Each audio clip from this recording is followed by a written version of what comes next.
and I do apologize. However, I'm also not feeling amazing this morning, so it kind of is what it is, right?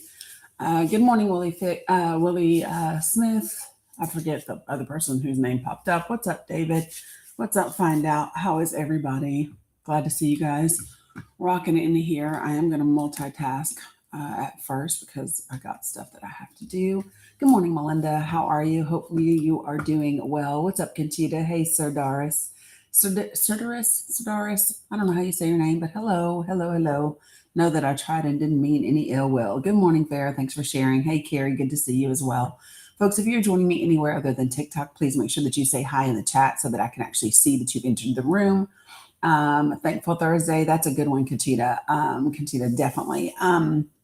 If you are speaking to me on Substack, I can't see your comments. As a matter of fact, I can't always see every comment, and I don't like it, and I don't know why. So, yeah, I might be switching tech soon again because I don't like it. Good morning, Sandy, Witch, Jamie. Good to see everybody rolling in here. I am trying to do something really, really quickly because, life is doing what it does. And I am trying to catch up. Good morning, Angie. Good morning, Jenny. Laundry Guy, good to see you. Appreciate you for requesting for balance, Jamie, already. Good morning, Christine. How is everybody? Let's pop this open over here in this world. Good morning, Lisa. How are you? Good to see you over there on the tube of you.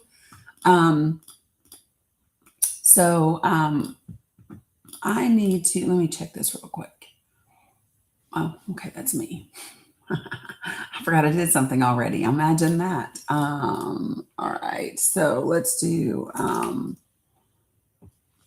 couple of things that I'm doing. Good morning, sunflower fish. So y'all, there are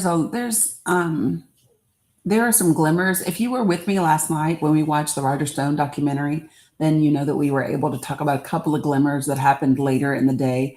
One of them being that the confirmation vote for Todd Blanche was postponed today. It was canceled today because those key Republican senators decided to not get on board.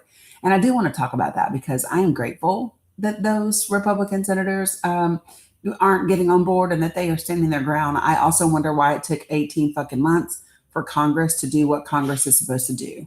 Like, Congress is supposed to be a separate but equal branch of government that determines, that helps kind of hold the line, if you will, as to the kind of society that we are functioning in. And I'm kind of ticked that it has taken this long, and which is why I want to talk about the cost of a second term and the GOP. And yes, we can add the Democratic Party in there as well.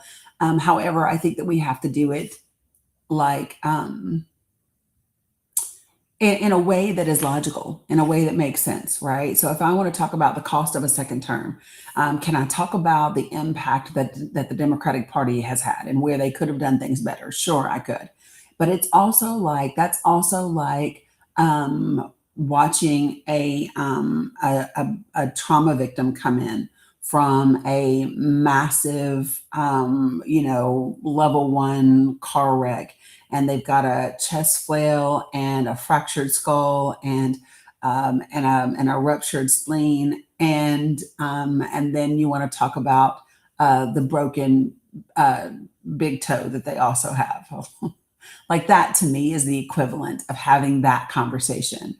So can we add the things that the Democrats have done and are doing there? And so that I would equate that to like a domestic representation.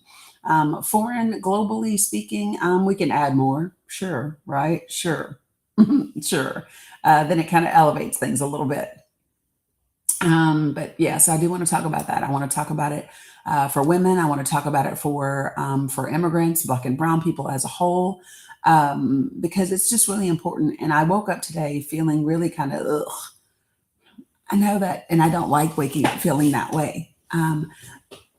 However, I saw a story that really kind of made me, I think and it's not like this is the first story that I've heard. It just really has me thinking about where we are and what people are willing to do and what people are willing to overlook. Good morning, Tim. How are you? The things that people are willing to overlook is wild to me. It's astounding to me. It's offensive to me, to be honest. And I know that we're not supposed to be offended and that if you're offended, it's your problem. And you're correct. It is my problem, which is why I'm working diligently to do something about it. Good morning, Letty. Good to see you. Um, so anyway, so things that we're going to talk about today, we are going to go back and we're still going to talk some more about the flock camera situation, and we are going to talk about immigration and detainees and forced feeding and all of that. We are going to talk about this administration and the difference between today's administration and the administration of the very first time that Trump was in office. And we're going to talk about the guardrails that are no longer there. Why is that important as we approach midterms and as we approach a second presidential election following his stint in power? Because I think a great indicator as to how someone behaves is their past behavior. It's not the only indicator, but would you agree with me that it is in fact an indicator about what you could expect from someone, right? 100%. And I'm going to really, really ask you all on this side of the aisle in TikTok to do something for me today. I'm really going to ask for you to put your blinders on and to not give into the rage bait. I'm going to ask you to put your blinders on today and ignore the fuckery that is in the chat and allow me to deal with it so that we can kind of stay on track. Johnny, that's not accurate. The majority of Americans didn't vote for this. That's just simply not true. No, it's not true. And if you want to discuss election results from 2024, feel free to join my panel. I doubt that you will, but feel free to do so. Just saying.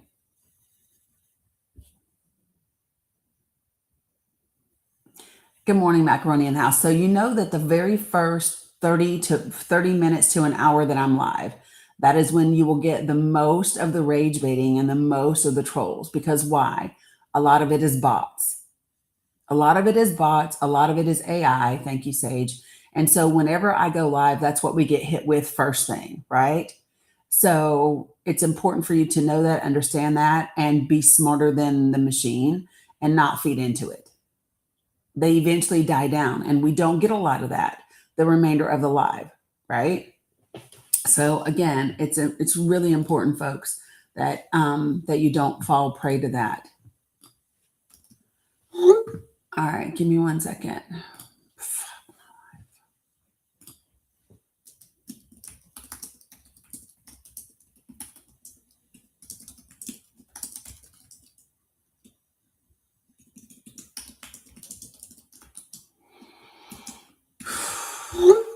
Lots of things happening across the board. So, Dog Mom, I don't say those things, right? So, could you do me like? Here's my thing. The problem, and I want to be very clear about something. Good morning, Michael. The president of the United States is a problem, right? His presence. Yes. Thanks, Jeff. And the president of the United States is not the only problem. We have a significant issue with the members of Congress and our legislators across the country, period. That reminds me, I need to talk about school boards. 1 second, y'all.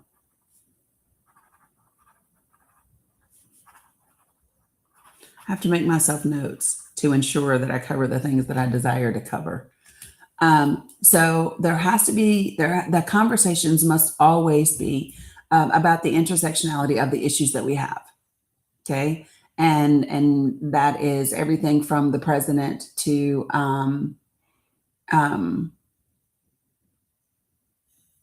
give me a second, Shawnee. To talk about the intersectionality of the president of the United States, the role that he plays in all of these things, the role that Congress plays, the role that Israel plays and Bibi Netanyahu plays, the role that AIPAC and and other super PACs and lobbyists play, along with the role that we play as a society. And then last but not least, the role that in the United States of America, the church plays. And yeah, so the Heritage Foundation, but the Heritage Foundation it's not them by itself. So they are the face of a lot of what's being published. But if you really look at Project 2025, there were over 50 organizations that joined together to make that document, to develop that project, right? So the number of lawyers and previous government officials and people, policymakers and lobbyists that were involved in creating Project 2025 goes far beyond just the Heritage Foundation. And so we have to talk about that, and be very, very specific. Generalities, I believe, hurt us, and so I want to speak in generalities to make a point, and then specificities to drive that point home and to make it real for people to understand what we're actually dealing with and what we're actually facing. So give me 1 second, folks, as I pop on in here. I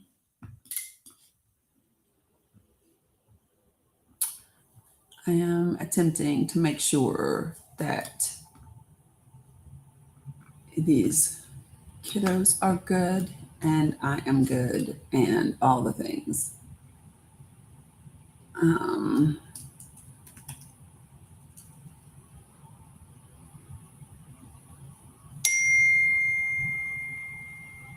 I got you. Hold on. This is like one of my best friends on the planet, who just found out that her mom has cancer. So give me 1 second.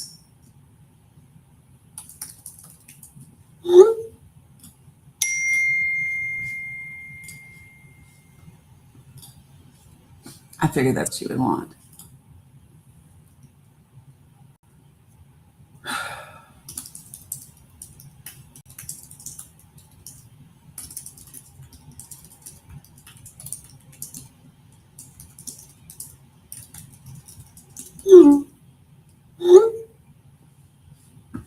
Okay. Dom's orientation was fantastic. He goes to get his hair cut and stuff like that, as well. So almost done. Hey, Lucid. Yeah, well, you made it on time because I'm late as hell, and it kind of is what it is, right? Which is okay.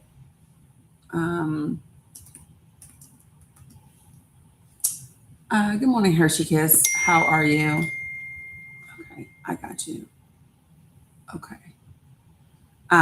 So she is asking me to check out some things. And here's the thing, folks. For me, if you all don't know this about me, I've talked about the importance of being your own advocate or having someone that can advocate for you when it comes to healthcare, especially. And there have been changes to CMS, as you know, even with hospital compare and things like that. And so that's what she's asking me to do for her. So I'm going to do that for her. So she's sending me information. So sorry for the beep beeps. I still can't get over this little coffee thing.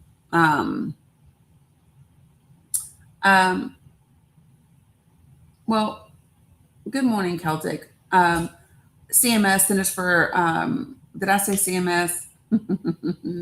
Thank you, Cam. CMS, yes, Centers for Medicaid, Medicare and Medicaid Services. That's what it is. I just said CMS, like everybody know what I'm talking about. Centers for Medicaid and Medicare Services. Yes, that's what I was referring to. Yep. My bad for not being clear about what I was talking about. Okay.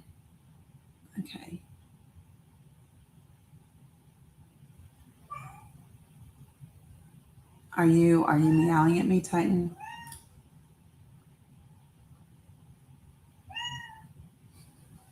He's being very vocal this morning. Very, very, very vocal. All right, son, give me a moment, please. Un momento, kitty cat. Good morning, Georgia. We missed you too. Good morning, Teresa. Good to see you as well. I don't know what I just hit, but I wish I didn't hit it. Um, yeah, he's being very, very vocal. Give me 1 second, son. I know. Yeah, I have to get some more because I'm out. And then I'm probably going to need to get my lungs checked because I've been like this for a good ass minute. Maybe most of the, maybe most of the summer and haven't gotten checked. Probably not a smart thing. But kind of is what it is. Okay, can you guys give me 1 second? Let me feed Titan and I'll be right back. I promise. Sorry. 1 second. It won't take me but a second. And you'll still be able to hear me even if you can't see me. Um, but I just need to feed the kitty cat, guys. I need to feed the kitty cat. There you go, bro.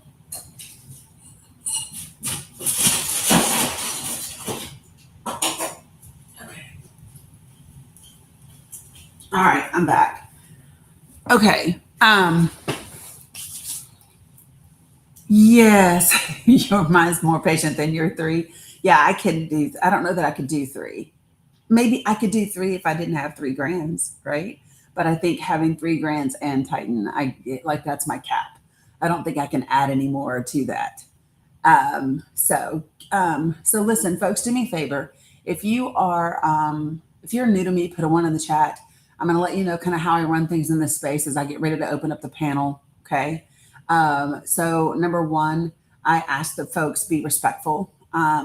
I love that. Yeah, Titan's a rescue too. He's a neonatal. He's a neonatal rescue. Yeah, candy kiss, whatever, man. Okay, so listen, be respectful in here. Do not use slurs of any kind. Um, do not use slurs of any kind. I might be able to do that, Shawnee. It might be tomorrow that I talk about Medicare Part D. And Appreciate you, Carla and Cam. So listen, be respectful. Don't use slurs of any kind.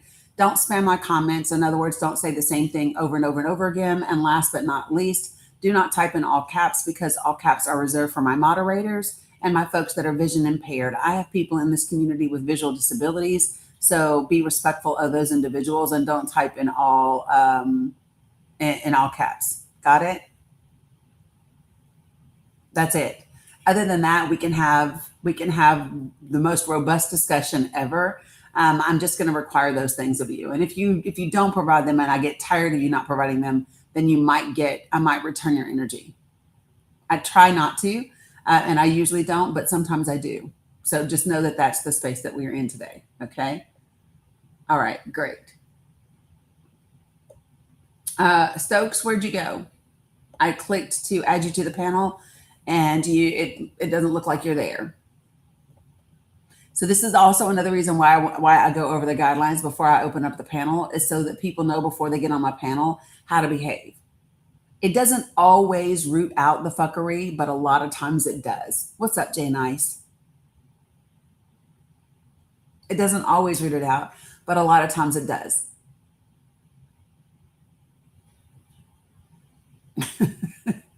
What's up, Dad Jokes? Been a minute. What's up, Dizzy? Okay, so I'm almost finished doing this for them. I'm getting myself some peppermints. You know what I actually wish I had right now? A big ass cup of coffee. So that's what I wish I had. Like a butter pecan latte with oat milk and light whip from Dunkin'. That would be amazing. But I don't. So it is what it is.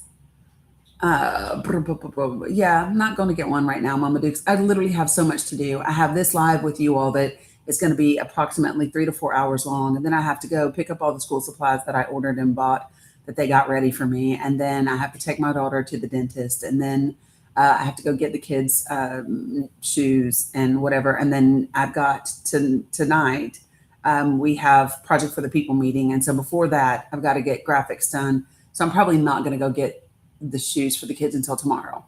But you know what I mean? So it's a lot of things in the moment. I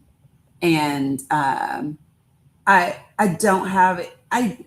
You know what? I might, but I don't want any. if I'm being honest, Jay Bird, it's not just about the pick me up. I just don't want the black tea. Am I going to rest today at all? The answer is no. And I'm pissed that I overslept this morning. Not pissed. I'm just like not happy that I overslept because I needed to not oversleep today of all days. That's all. Today I needed to not oversleep and I did. And before you say anything, yes, I know that means I'm tired, but whatever, man. Got shit to do. A lot of things that are super important to do. Oh, I know what Bella needed.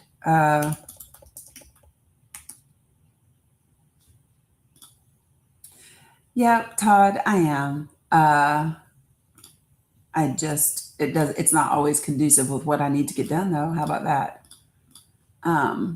For those of y'all, if you are someone that sent things to me, they will like that. If you sent something to me for me to pass on to the Pallies, I transferred it into my account yesterday, and when I get off this live today, I will use their links and send it to them. So I appreciate you all doing that, and I will make sure that they know that it is from you when I forward it on. Okay, just so you know. All right. So very quickly. All right, y'all ready to dig into this thing? Okay, so just fair warning for a potential trigger warning because this might hit a little heavy. Okay. I want to talk about the family in Guatemala. Okay, Jamie, sounds good. How many of you all are aware of a family in Guatemala that was deported and now found deceased?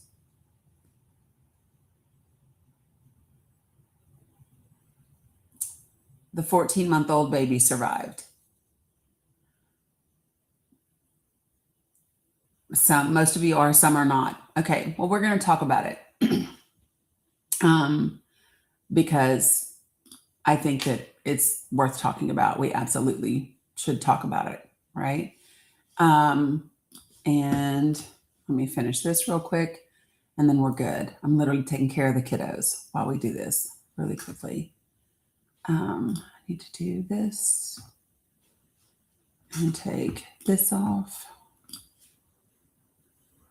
And am I good now? I am. Oh, shit. I didn't even look.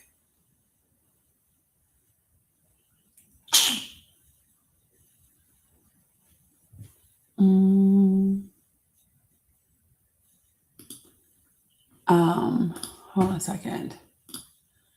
Can I change anything about this? Because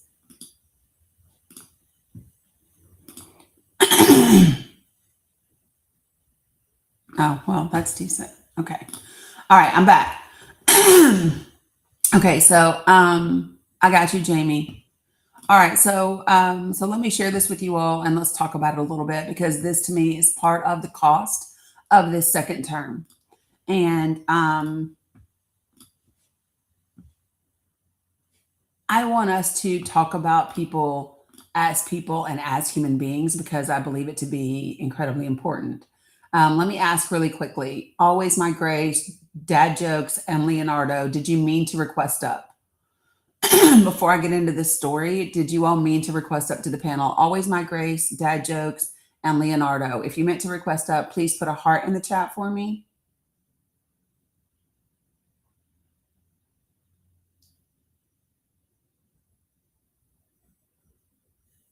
Okay. Got you. Thanks, Dad Jokes. Got you. Okay, cool. Folks, when I bring you to the panel, put yourself on mute until I get you. Gotcha. No problem, Grace. I don't know what's going on. This is the second time that I've clicked for someone to join the panel and then it's not happening. So Leonardo, if you meant to request, go ahead and request again. I already clicked to add you to the panel and for some reason it didn't connect. And sometimes that happens. Good morning, young boomer. Good morning, Bentley. Good morning, Lisa.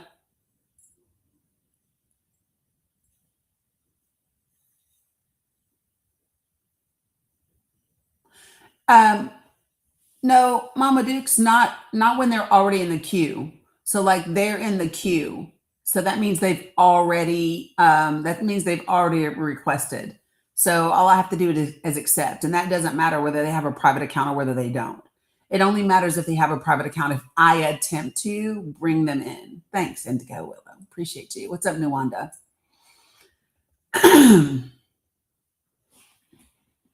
Does that make sense, folks? Does that make sense?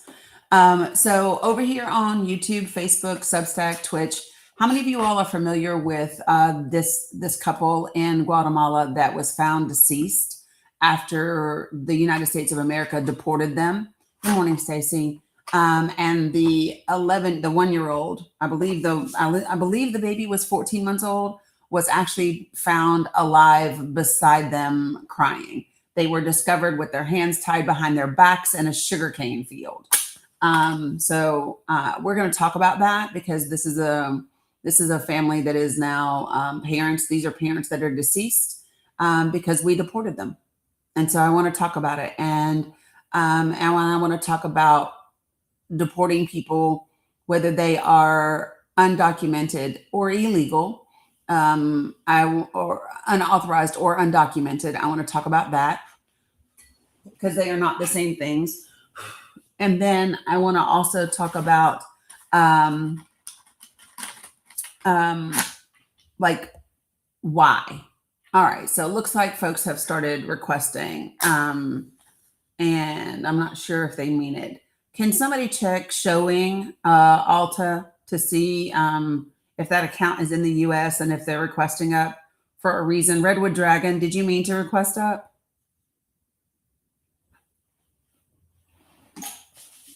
And yes, that is me letting Paulo Santo because it's that kind of damn day.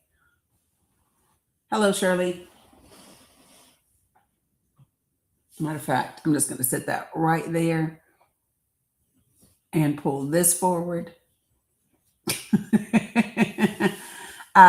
This is not a deportation issue. This is a Guatemala issue. It is a deportation issue if we sent them there.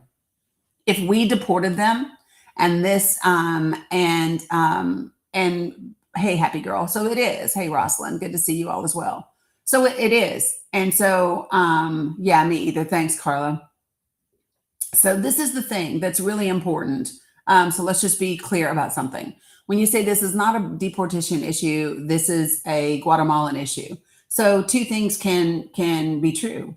Guatemala can have an issue with organized crime, which could be why people immigrated to the United States of America, which would be why they were seeking a specific immigration disposition here. And so if the United States of America deports them and then they end up victims of that crime, then that absolutely can be a coexistence of an issue.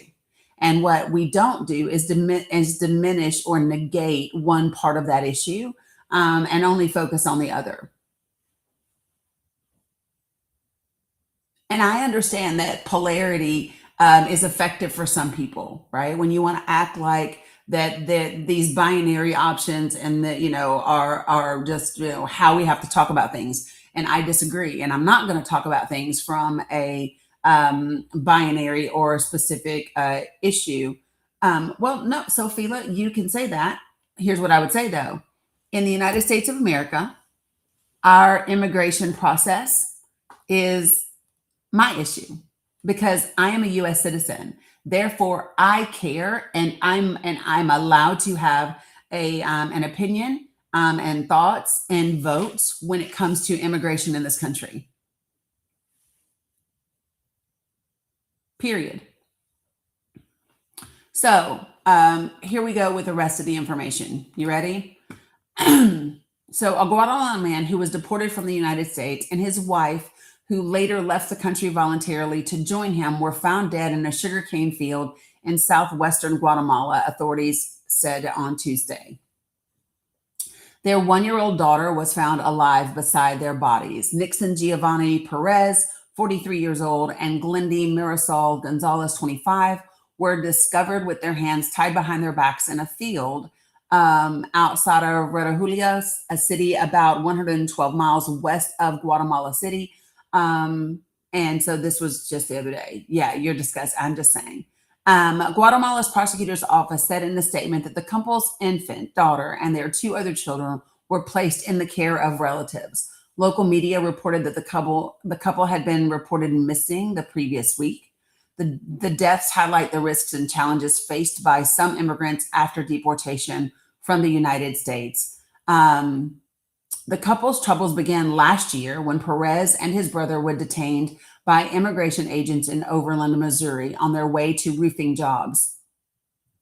Perez, who had fled violence and poverty in Guatemala, was deported last year.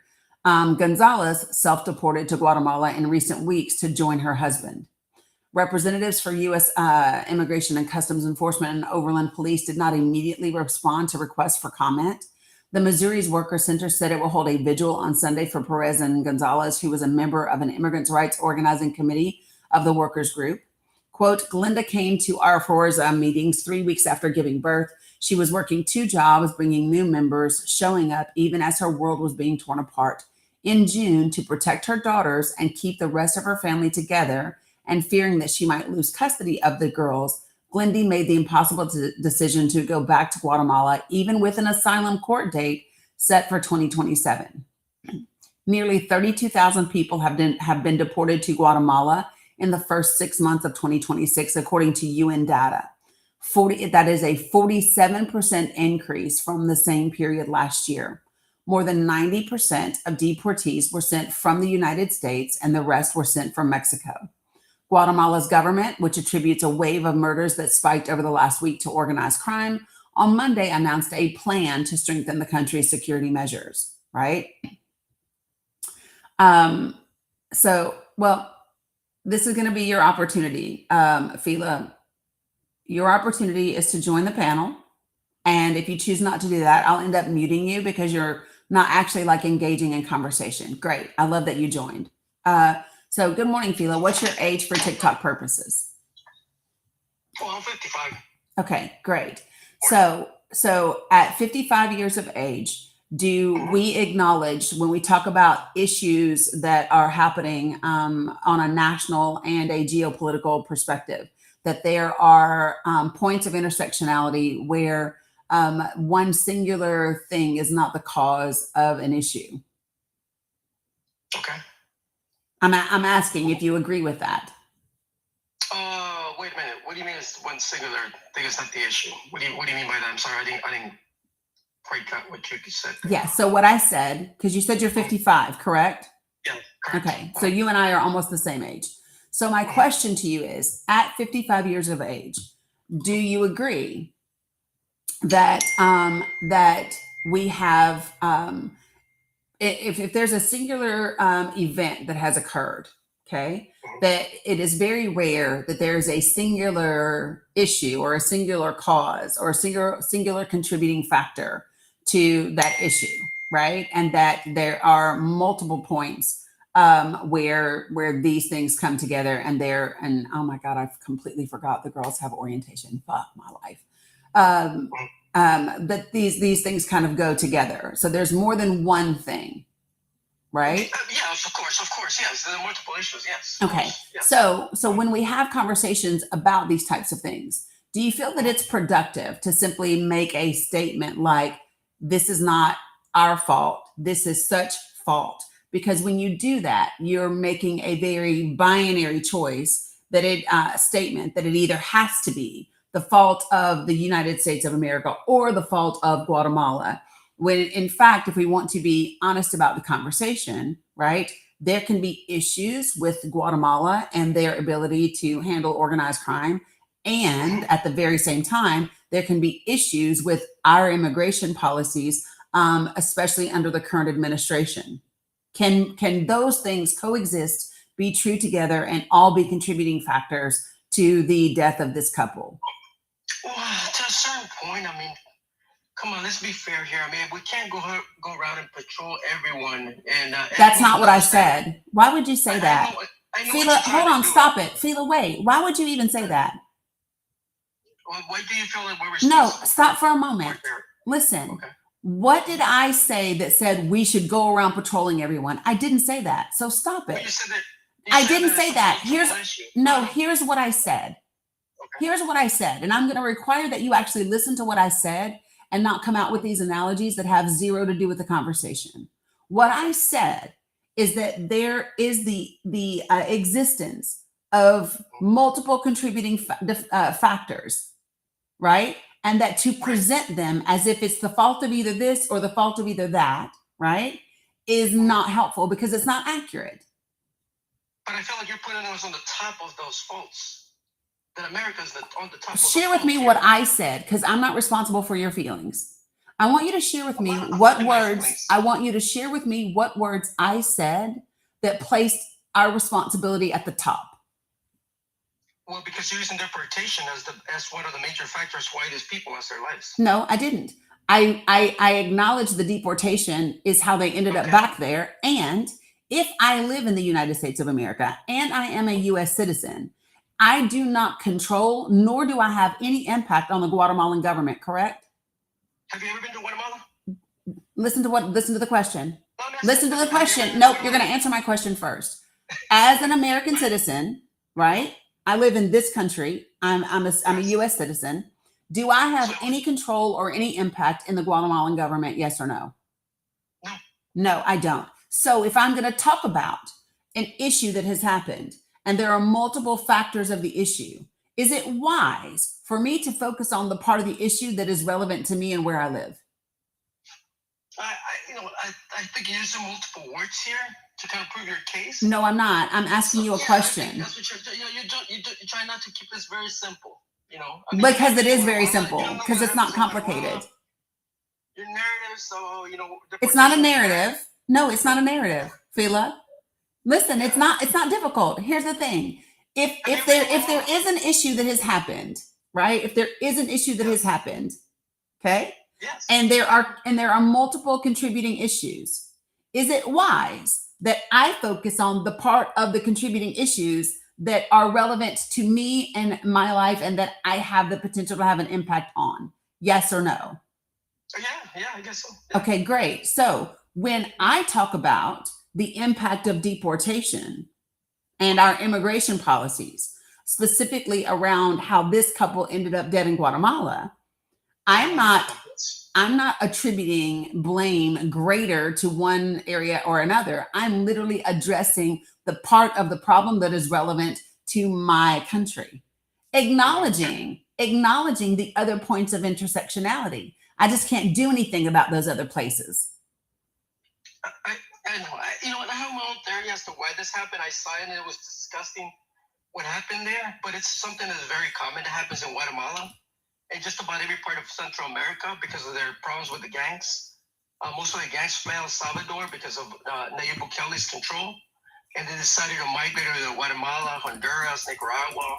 So they're all over the place, and of course those organizations exist on extortions and and just crime in itself. So that's very common in those areas. I am Salvadorian, so I'm very familiar with those issues. Yeah, my son-in-law is El Salvadorian. Listen, Fila, my son-in-law is El Salvadorian. I'm very aware of the issues as well. Yeah. Okay. So this is what I said. And I want to be very specific about it so that we understand. These individuals were here in the United States of America seeking asylum. Yeah. Right. So can you share with me? Because I don't know. I don't know their situation. I'm not sure. Well, you said you saw the story. The story talks about the fact that Glendy had an asylum case scheduled for next year. Oh, okay. All right. Okay. Just about like everybody who came here seeking asylum. No, that's not true. The vast majority of people so tell me this, can you tell me what percentage of people that come to the United States seeking asylum are denied? Oh, I'm pretty sure there's a big percentage of people who have been denied asylum case. Do you know what percentage of them even get admitted to seek asylum cases? How many of them are turned away at the border? Because you do know that when you seek asylum, you have an initial interview process that is done. Correct. I know I'm correct. I know. Yeah. So not everybody. So that would mean that your statement is a fallacy. Not everybody that comes here seeking asylum has a court date that gets established. And you would agree that most people also have the possibility of lying, right? So here's what I would say. When you say the possibility of lying, that would be true for everybody, including the American citizens, right? The possibility of lying. Here's what I also know. I also know that there's a threshold that must be met when people claim asylum. And it's not just about what you say, you actually have to provide documentation. Are you aware of that, Fila? Did you have to prove the documentation of seeking asylum here? Yes, you do. What kind of documentation can you prove? So you don't know. So you're not familiar. No, I don't know. Okay. Yep. So no. Yeah, it's actually true. So so you're talking to somebody who has had actual Border Patrol agents on my panel, who has also had immigration attorneys on my panel, right? And talked about this very process. So when they come in, they just don't go, "Oh, I'm seeking asylum because things back home are horrible." That's not the case. Okay. They actually have to provide a documentation that demonstrates that there is a reasonable threat, and it has to meet the criteria of asylum. And do you know what the criteria for asylum is? I would say one of them is it's fear for their lives. Based on what though? On threats. Right, but it's based on certain things. So just for everybody that doesn't know, so it must fit. There are protected grounds. So your fear or your harm must link directly to one of 5 things: either your race, your religion, your nationality, your social group, or your political opinion. Okay. So it has to fit one of those things. Right? And all those have to be proven. Either one of those has to be proven in order for you to be qualified for asylum seeking, right? Correct. So this is my point to you, is that it's not some willy-nilly process. Well, people just go, "Oh, I'm here seeking asylum," and we just go, "Oh, great, you're in, you're good." That's not the case. So you have to fit one of those protected groups. You must have a credible threat that is established based on one of those 5 groups, right? You have to file your Form I-589 within 1 year of your arrival in the United States. If you were safely in a prior country before coming here, then you could be denied for asylum. That's called safe third country, firm resettlement. If you have any other crimes or felonies from other country, and by the way, we actually have a system, an intelligence system that where we have a database that coordinates with other countries, right? Is it perfect? No, but we do have a way of verifying the criminal status of people that are trying to enter into the country, okay? And so that is what happens when you're seeking asylum. So you have to actually go through a process. And so there's an initial screening that takes place before you can even move on to the second part. And so that's what's really important for people to understand. So what we can acknowledge is that when someone has an asylum case that's pending, and they end up back in Guatemala, right, because their husband was deported, and then they end up dead in a sugarcane field, whether it is common in Guatemala or not, isn't really the issue. What do you think happened? What do you think their asylum process was declined and they were deported? It wasn't declined. That's my point. So for him, he did not get his asylum case. She did get her asylum. He was deported. So, and I think that self-deport, I believe. It's just self-deport. So she self-deported to be with him because he was already deported. Correct. Yes. And you know why he was, according to what I heard, why he was. What you heard or what you know? Well, obviously, I mean, I can't reassure that, but what I heard, the reason why he got deported. How about the DUI? We don't deport over DUIs. Oh. So DUI is no longer a crime? DUI is not a felony in and of itself. In and of itself. We do not deport over DUIs. It is a non-gossip. And I would ask you, have you pulled up the criminal records? So let's just do it. Let's do it together, because that's what I'm going to do. I'm going to do Nixon, Giovanni Perez, 43 years old. And I am going to see, whoops.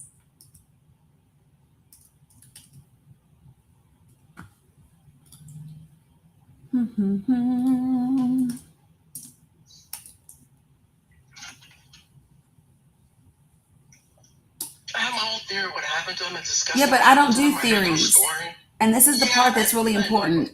So That's something very listen, common that happens in Guatemala. so listen, okay, so again, I want to make sure that you understand this, okay? Because I like facts and I don't do theories and I don't speculate. Okay, I don't speculate. So let me just give you additional facts, okay? Because it's very important that people understand that someone having a DUI does not lead to you getting deported. DUI is simply an addiction issue, right? You have a substance abuse problem and you are driving.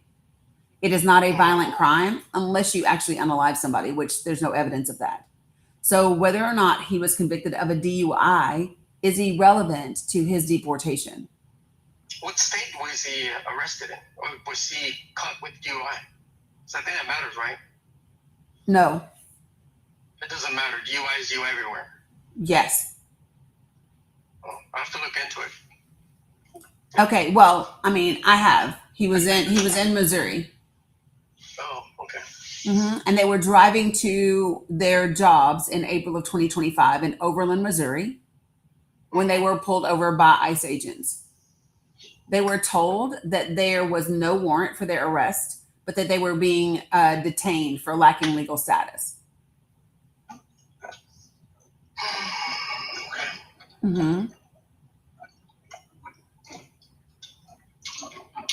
So again, that's the question that I'm asking you. And so you say you have a really strong opinion, but not a lot of access to facts and information. You just have your theories and your opinions based on what you heard. Oh, of course, yeah. That case is very premature. What do you mean? Not the deportation. The deportation is premature. The deportation is not premature. Okay. Yeah, I mean Nixon was deported. Nixon was deported a year ago. Nixon was deported a year ago. His wife self-deported to keep their family together, right? Just a few weeks ago. And then they were found dead.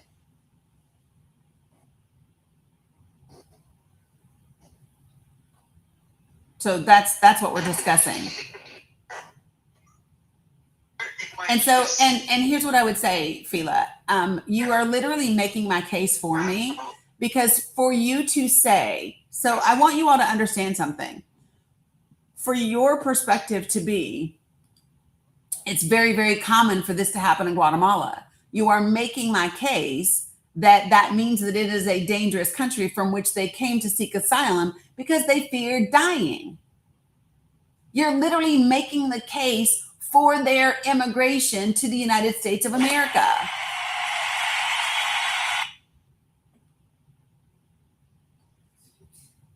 Your response is that, oh, it's very common, is part of the problem.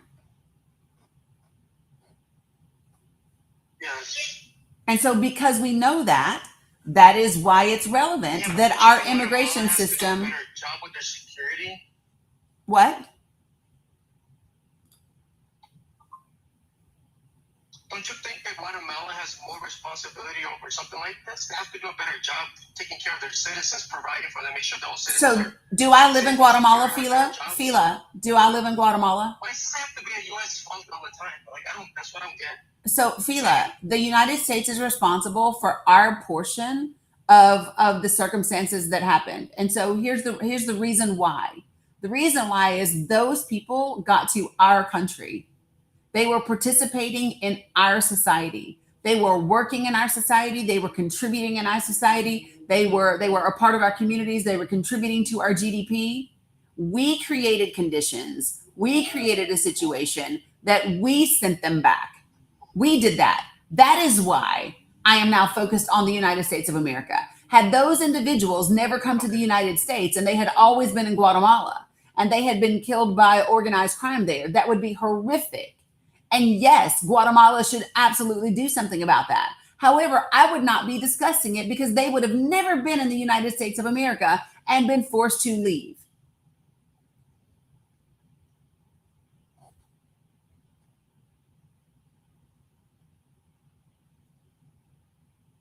Does that make sense?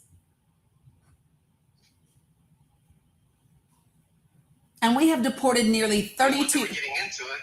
They knew that they. What? Right. I mean, I don't get what your point is here. Like, what does deportation has to do with anything? You think keeping them here, would have done any bad? Like, would it? Yes, keeping them here would have kept them alive. Yes. How do I know that? Because they were here prior and they were alive. Yeah. Yes. What I know for sure, right, for certain, is that had they remained in the United States of America, they would not have been found dead in a sugarcane field in Guatemala. Yes. Okay. How about this? Let's play another scenario. They would have, the whole asylum seeking process would have been accepted. They would have gotten maybe a temporary green card. They would have gone back to Guatemala. What? Same outcome. What? Let's say that the whole asylum case had been approved. They would have got a temporary residency, or they would have been temporarily legalized. They would have gone back to Guatemala. No, they wouldn't. You don't go back to Guatemala under asylum. What are you talking about? When you are granted asylum, you don't go back to your country. Yeah. No, I know. I'm saying, like, but after a year, 2, 3, 4, 5 years, you don't go back. You would have the same outcome. No, you don't. No, you don't. Stay with asylum. Right? So listen, Fila, I know that you're not trying to tell me what the asylum process is because you didn't even know before. Exactly. And I have already explained to you that I do. And no, that is not the case. And most people are seeking for legal residency in the United States, right? I'm pretty sure that was going to be their case too. They were seeking for legal residency. In the United you're States. Pretty sure. How? So share with me how you're pretty sure. Based on what? You're pretty sure based on what? Your extreme lack of information about the case? No, based that I'm Hispanic, and that's what most Hispanics are seeking in America is to be. So wait. Legalized. So you speak for all Hispanics? You speak for all Hispanics? I could.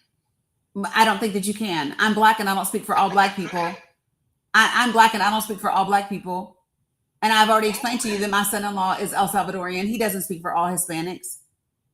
Well, no. Sure, no, you don't. The most case. I speak to a lot of Hispanics and that's what they're seeking. Okay, so here's the thing. So Fila, here's the thing. Here's the thing. Whether that's what they are seeking or not, you don't know the complexities of their individual cases. You don't know what their cases are. You don't know what their cases are compiled of. You don't know what their court system is like. You don't know what their court dates are. You don't have any information. You're speaking in generalities with a significant lack of information and expertise about the subject matter. Correct. Exactly. So this is what makes you dangerous, is that you're running around with a mouth full of opinions based on nothing but your own thoughts and a lack of information and expertise. That's crazy. Yeah, I mean, you want to hear my theory? No, I don't. I don't want to hear your theory. Okay. Oh, interesting, right? Yeah, it is.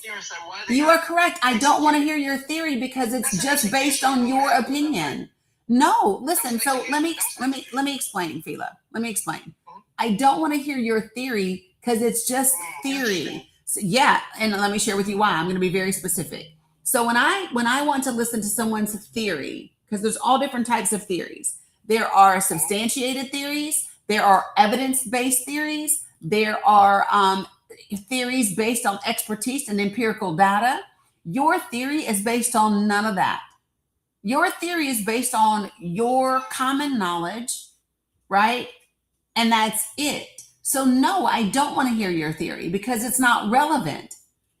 I want to hear facts. Yes, baby. Yeah, I'm basing my theory on things that happen very common in those countries. Yeah, so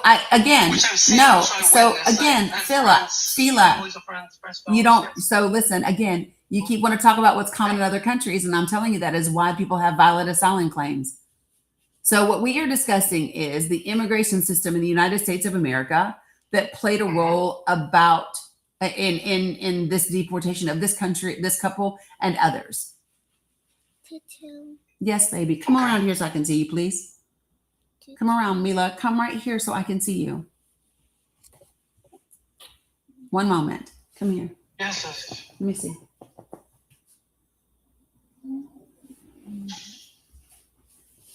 You know what you need to do. So this is the thing that's important, folks.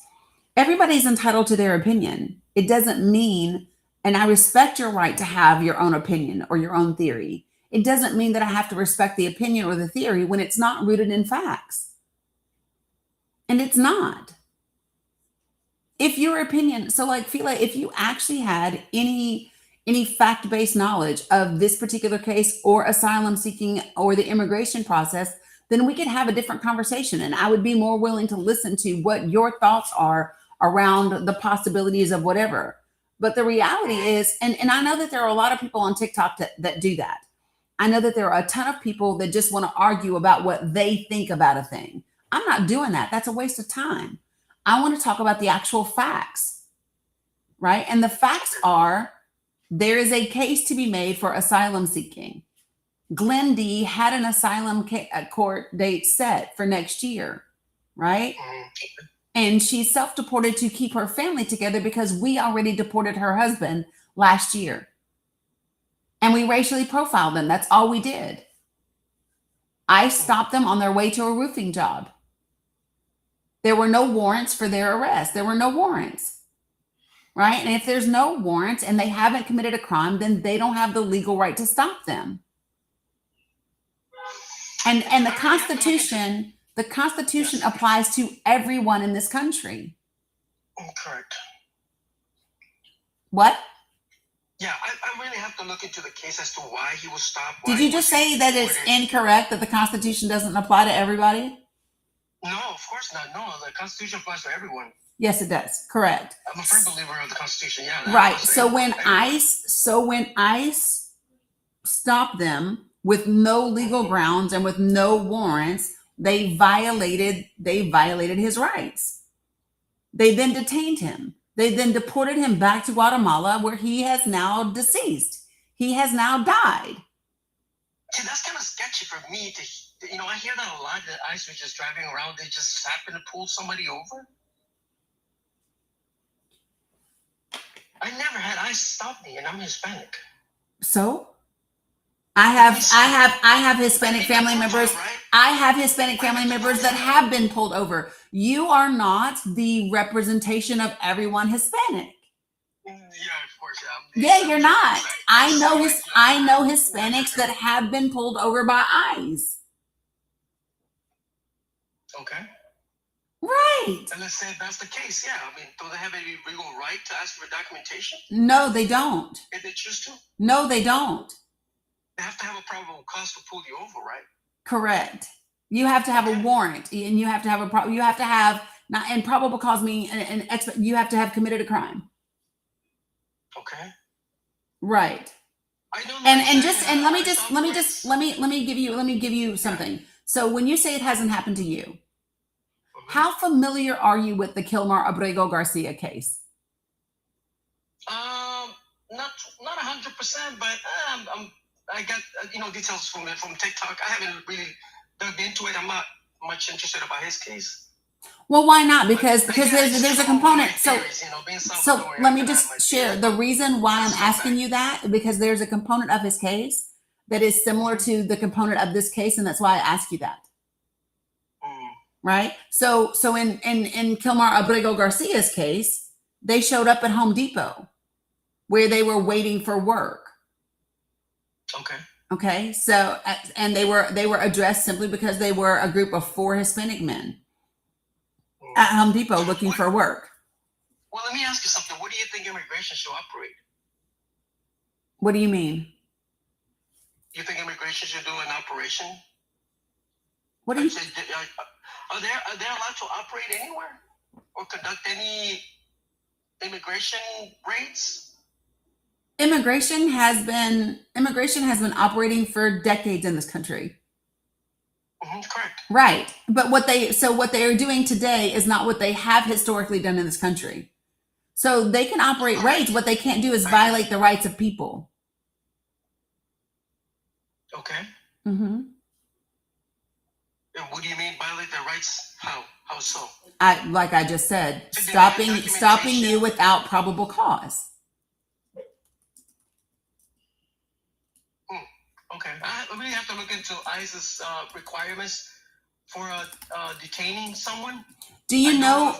I'm not sure if this is the same as the LAPD. Do you know when ICE? No, they're not, because ICE are not police officers. They do not have the same ability to pull someone over. They're not police officers. They do not have the same legal rights of police officers. No, they don't. Do you know when ICE was formed in this country, Fila? I think it was 2016, right? I think 2003. Oh, okay. Mm-hmm. Yep, and it was formed after the Homeland Security Act of 2002. Do you want to know? Can you hazard a guess as to why? What happened in 2001?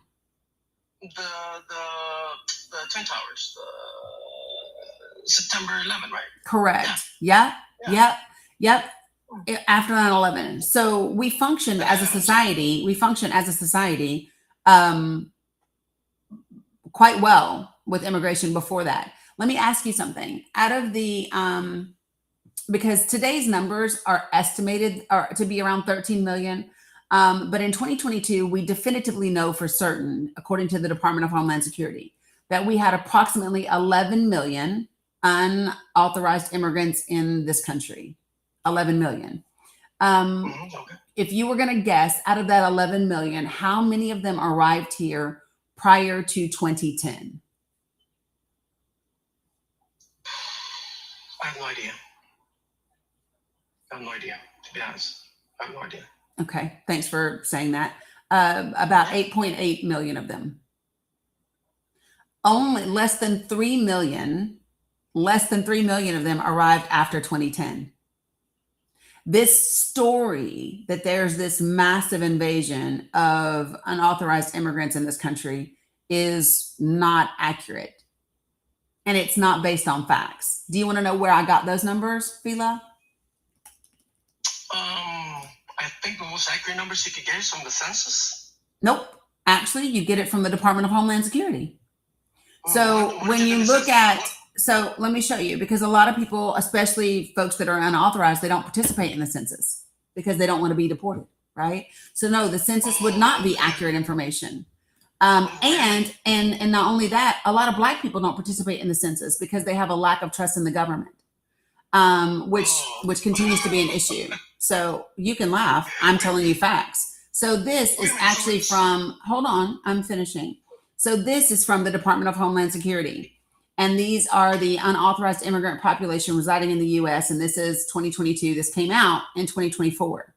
So when you go, the very first thing that it does is it tells you what the definitions are between legal residents and unauthorized immigrants.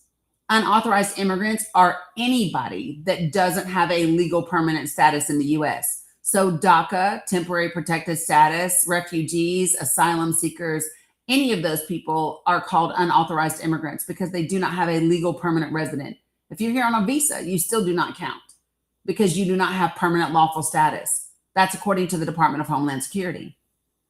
So when we talk about these numbers and we talk about unauthorized immigrants in the country, right, we are not talking about people that are undocumented. We're talking about unauthorized. And if you look, these are the numbers. After 2010, it's been 2.3 million up until 2022. Right? So the vast majority came in the 90s and in the first decade of the 2000s, directly following 9/11, as a matter of fact. So when you understand that, right? When you understand that, then you're able to get past the divisive political rhetoric because you're not talking about what somebody says. You're not talking about what somebody thinks. You're talking about the actual facts. And those facts help you be able to. What? Won't you say it would better to rely on this? Wouldn't you say it would be better to rely on the census? No, I just told you. There's a lack of participation in the census. But don't you think it's important that we have a census? I didn't say not to have a census. I said not to rely on the census for immigration information. Okay. I just think it's very important. I didn't say that it wasn't. I did not say that the census was not important. What I said is that you should not rely on the census for immigration information. Okay. Well, okay. Sure, Laura. I'm about to start work. So it was nice coming up, and thank you for your time. Yep. And I wish you the best. Have a great day, Philo. Have a good. So, folks, this is the part that is really important, is for people to be able to kind of digest facts versus opinions, and to be able to get past just the political divisive rhetoric. I'm just saying, I would think that would be something we should all aspire to, is getting past those things. All right, so folks, when I bring you up to the panel, do me a favor, put yourself on mute until I get to you, please. And remember to observe the 4 very simple things that I ask for in this space. And those are: be respectful, do not use slurs, do not spam the comments and say the same thing over and over again, and don't type in all caps, because I have folks in my community that are vision impaired. And all caps are for those individuals and my moderators only. So just be respectful of people with disabilities. That's it. Okay? Put yourself on mute until I get to you, please.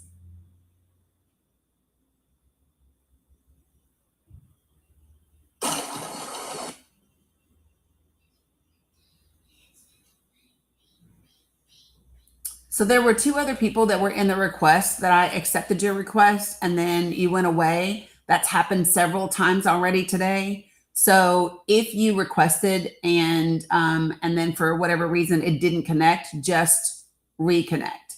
Okay. And let me just say this to the individual that has requested, with the name Problem Child and 4 followers: you will not be joining the panel, because I'm not a fucking idiot and I have no desire to be mean to myself. No, thank you. Good morning, Bajan. How are you? Barely. You got a lot of background noise. Okay, one second.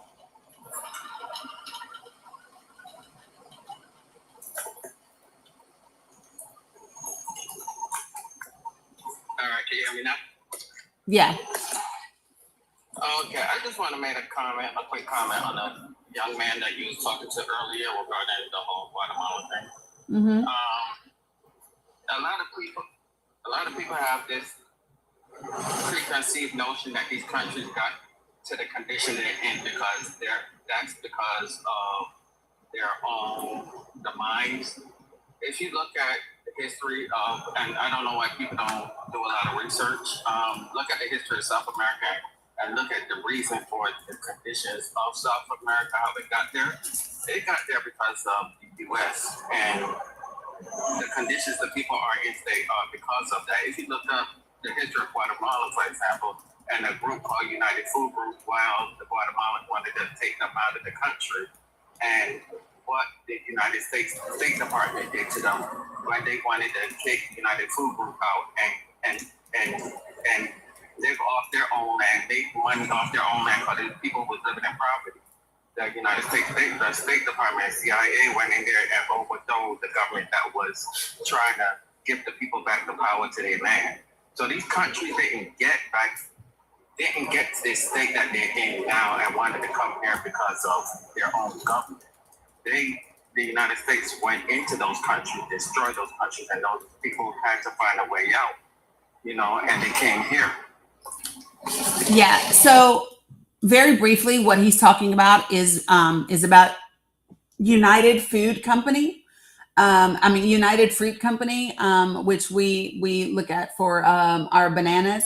So the same way that the United States of America used the CIA to destabilize Iran, because Britain wanted to maintain control of its oil, we did the same thing. We helped organize a coup in 1954 in Guatemala because the company, United Fruit Company, owned 550,000 acres, which is about 42% of Guatemala's land. They paid very little taxes, and it was under these government deals. Okay. It built like little isolated, segregated towns where the people that worked for the company lived a shit ton better than the rest of the country, right? And the country, Arbenz, in 1952, that happened. And our bonds, the reason they don't like our bonds is because they began taking back that unused company land and giving it to poor farmers. But the company lobbied the US government and used communism, big surprise, as a justification for organizing a coup and overthrowing the government of Guatemala in 1954. So, just so that everyone understands, in 1953, the United States of America overthrew the democratic government of Iran so that we can install the Shah, so that the Brits could keep control of Iranian oil. And in 1954, the CIA also did a coup in Guatemala to ensure that the U.S. based company, United Fruit Company, could maintain its massive control of Guatemala and their banana industry. It's now known as Chiquita.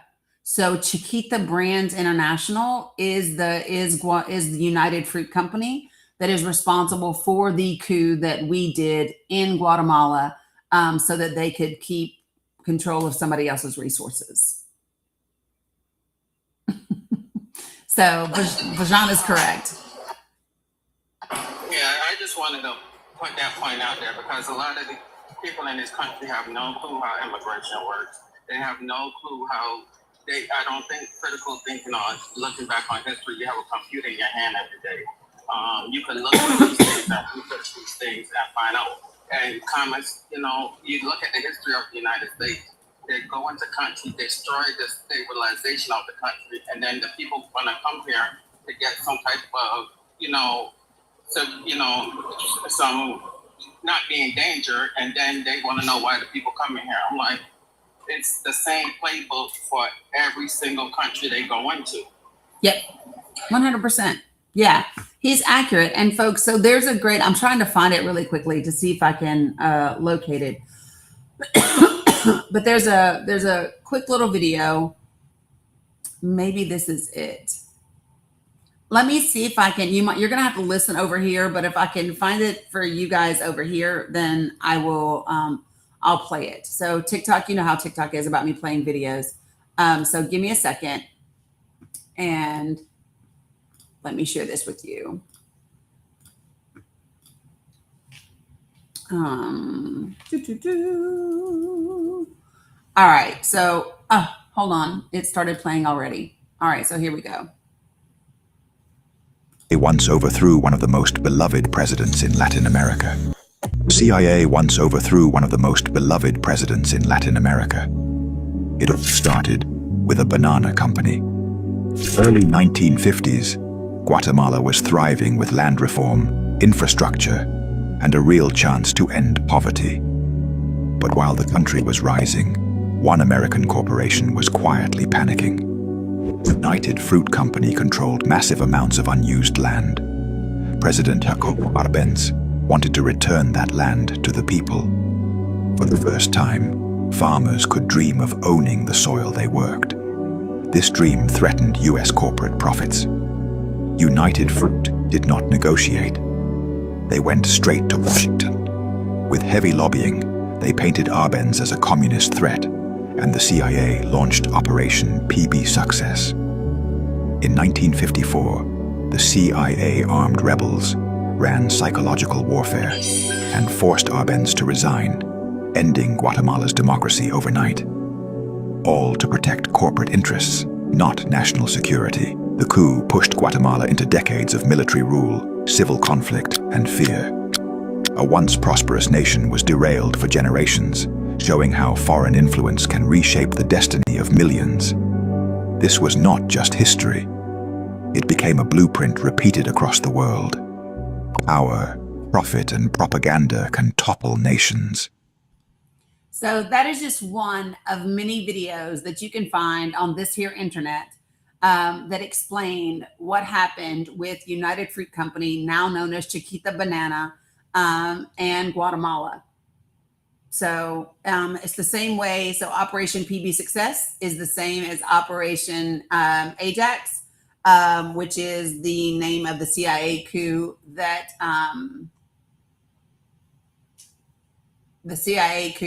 that overthrew Iran and their democratic elected leader, Mohammad Mossadegh.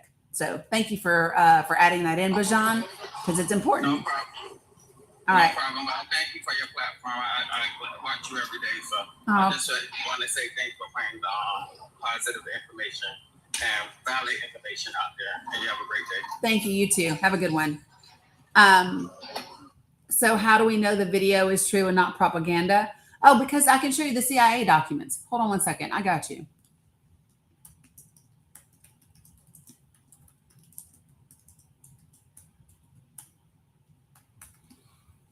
Okay. So I'm literally going to show you right now the actual declassified CIA documents because the United States of America does this quite a bit. We wait a very long time and then we declassify.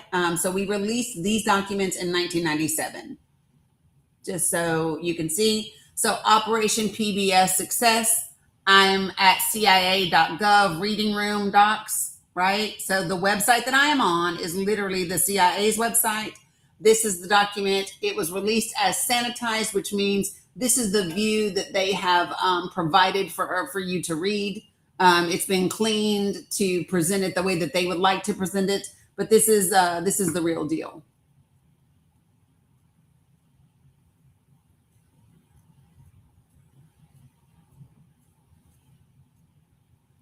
So the sweet smell of success. Look at that. Here's the timeline. If you go to page 97, let me just, and this is it. This is the Eisenhower administration. Under the Eisenhower administration, we did Operation Ajax in Iran. We did Operation PB Success in Guatemala. Yeah, these are facts, folks. They might be uncomfortable, right? They might not make you feel very proud of what the United States of America has done, but they are facts. It's literally on the CIA's website. Guys, if you just type in CIA documents, Operation PB Success, you'll find it.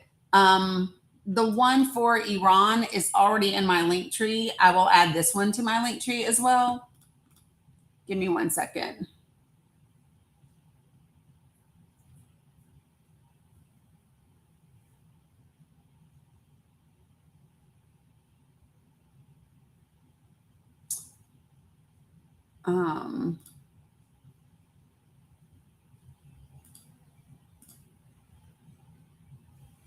Okay. So, hey, Mimi, in a little bit, Tutu's going to get you ready. You have orientation today for school. You want to go see what your kindergarten class looks like? You want to go meet your new teacher?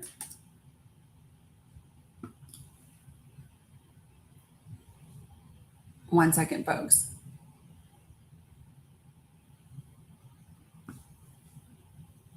It's almost finished adding this to my link tree.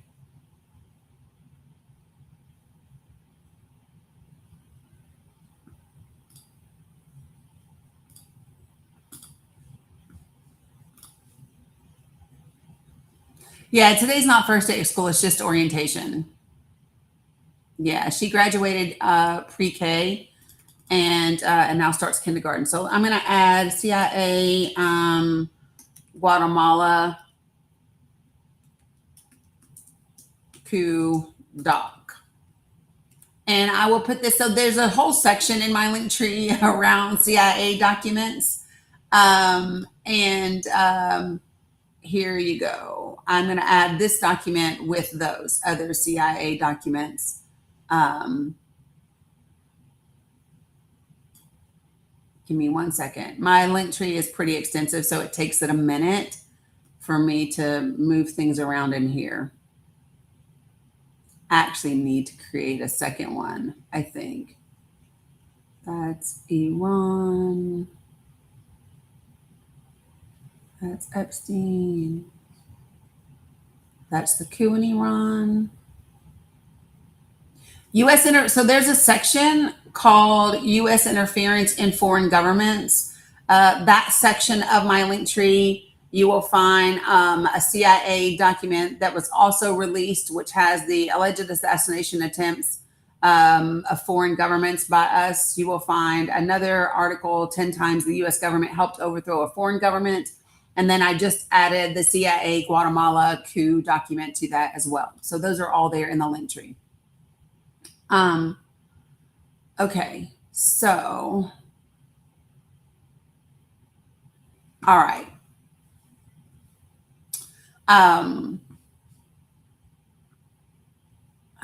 Let's see, what is this?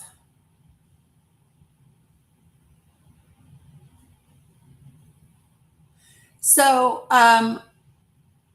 Roger, let me just, so I don't like misinformation on my page, Roger. So I'm gonna have to change that ability. I don't want to block you, but I do want to handle that comment. No, we're excited, Gumps. We're excited. Give me a second. I just want to clean this up real quick. Thanks, Yvonne. Appreciate that. I'm not sure what question you asked, Veronica.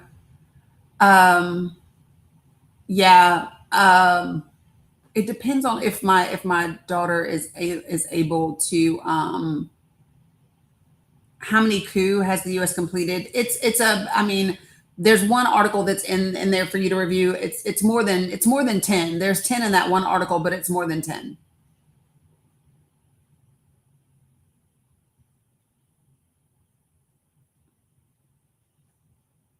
Oh, what does it represent? I got you. So give me 1 second. I'm multitasking, y'all. As always, I just need to take care of this one comment that is here. Because here's the thing, I'm very particular and protective of my space, because a lot of times there are people who will want to come to my space and share information like in the comments that isn't accurate or that could be misleading. And I don't like those things. And so I don't let them stay up. And what's crazy is that I unfortunately have to do that with things that come from the White House, because we are living in a time where, regardless of what you think, the White House does not always put out accurate information, and it puts out things that can be proven to be incorrect, sometimes that are inflammatory and misleading. And so I do not do White House press releases on my platform or in my comments, because this particular White House cannot be trusted to put out accurate information. Salam, Shami. So yeah. The background. The background represents flock cameras and the mass surveillance that is taking place in this country. A lot of it is directed on tracking women, right? We talked about that yesterday, and the fact that flock cameras were accessed to track a woman from Texas all the way to Illinois for getting an abortion, for seeking reproductive care. The water, all of the coins represented in the water, is the massive amount of unaffordability that we have, and the rising and the increase in cost. That's what that represents.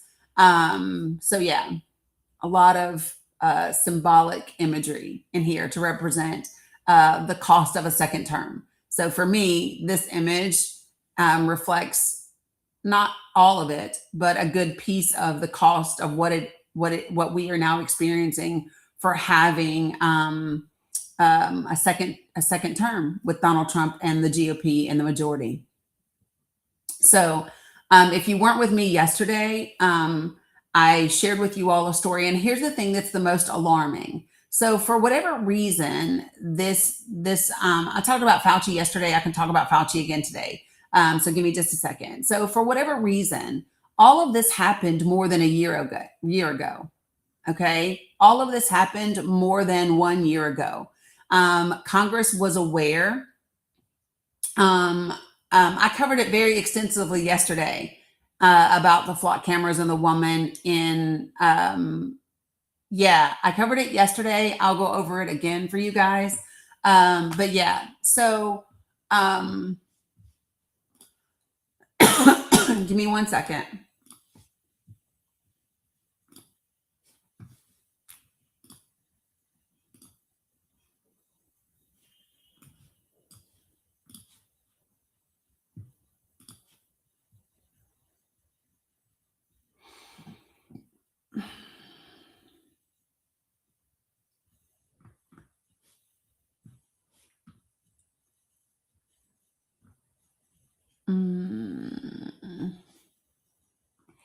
What I really would like, so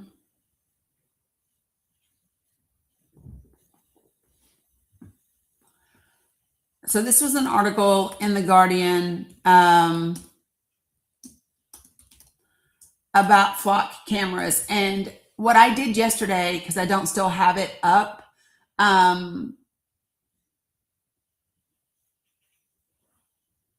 oh my geez, oh Pete. Hold on, I want to find the specific document. I shared a document from Congress yesterday. So just so that you all know, the U.S. Committee on Oversight and Government Reform sent a letter specifically to, it is in one of the 99 tabs. They sent,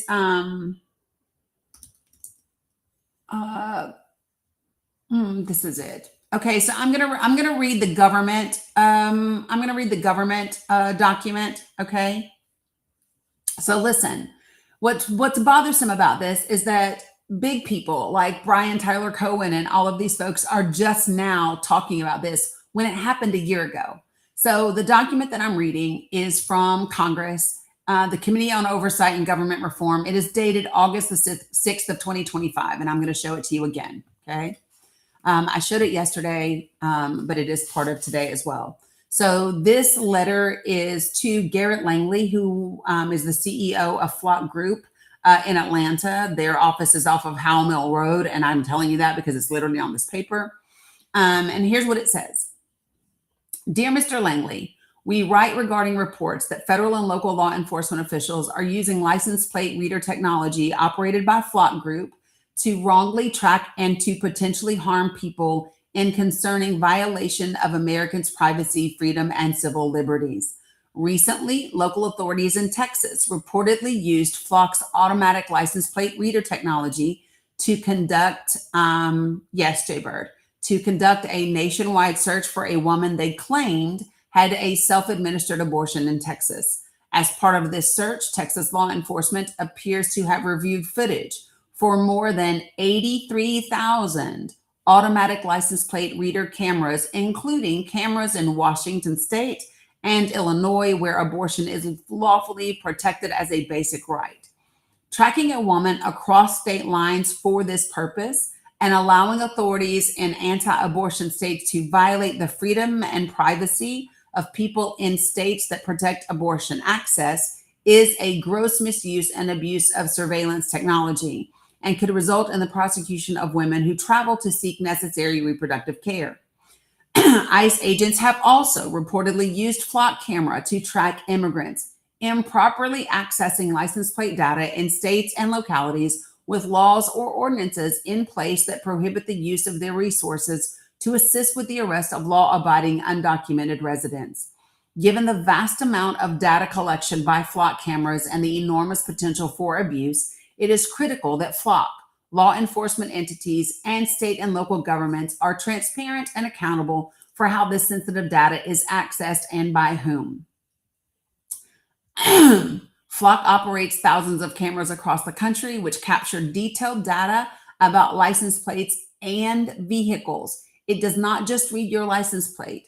If you have bumper stickers, if you have stickers on the windows of your car, if you have identifying details on your car, that is also observed by the cameras and notated and collected as data information. There are some Flock cameras that also have facial recognition software in them. These cameras are marketed as tools to solve crimes, such as speeding or kidnapping. Automatic license plate reader technology can help law enforcement respond to Amber Alerts, collect tolls, or identify stolen vehicles. Despite these lawful and even beneficial uses of automatic license plate reader technology, there are mounting concerns that it could serve as a mass surveillance system that can track Americans' every move. When attempting to locate an individual using Flock data, officials are required to provide a reason for their request. It is not clear whether law enforcement is required to provide a warrant or a court order. On May 9th, 2025, an officer from the Johnson County Sheriff's Office in Texas provided, quote unquote, had an abortion, search for female as his reason for using Flock's national lookup feature to search automatic license plate reader data captured across multiple states. So this search reportedly covered 6,809 Flock networks, which includes more than 83,000 cameras. One of the precincts that was accessed by Johnson County Sheriff's Office through Flock's national lookup feature was the Mount Prospect Police Department in Illinois.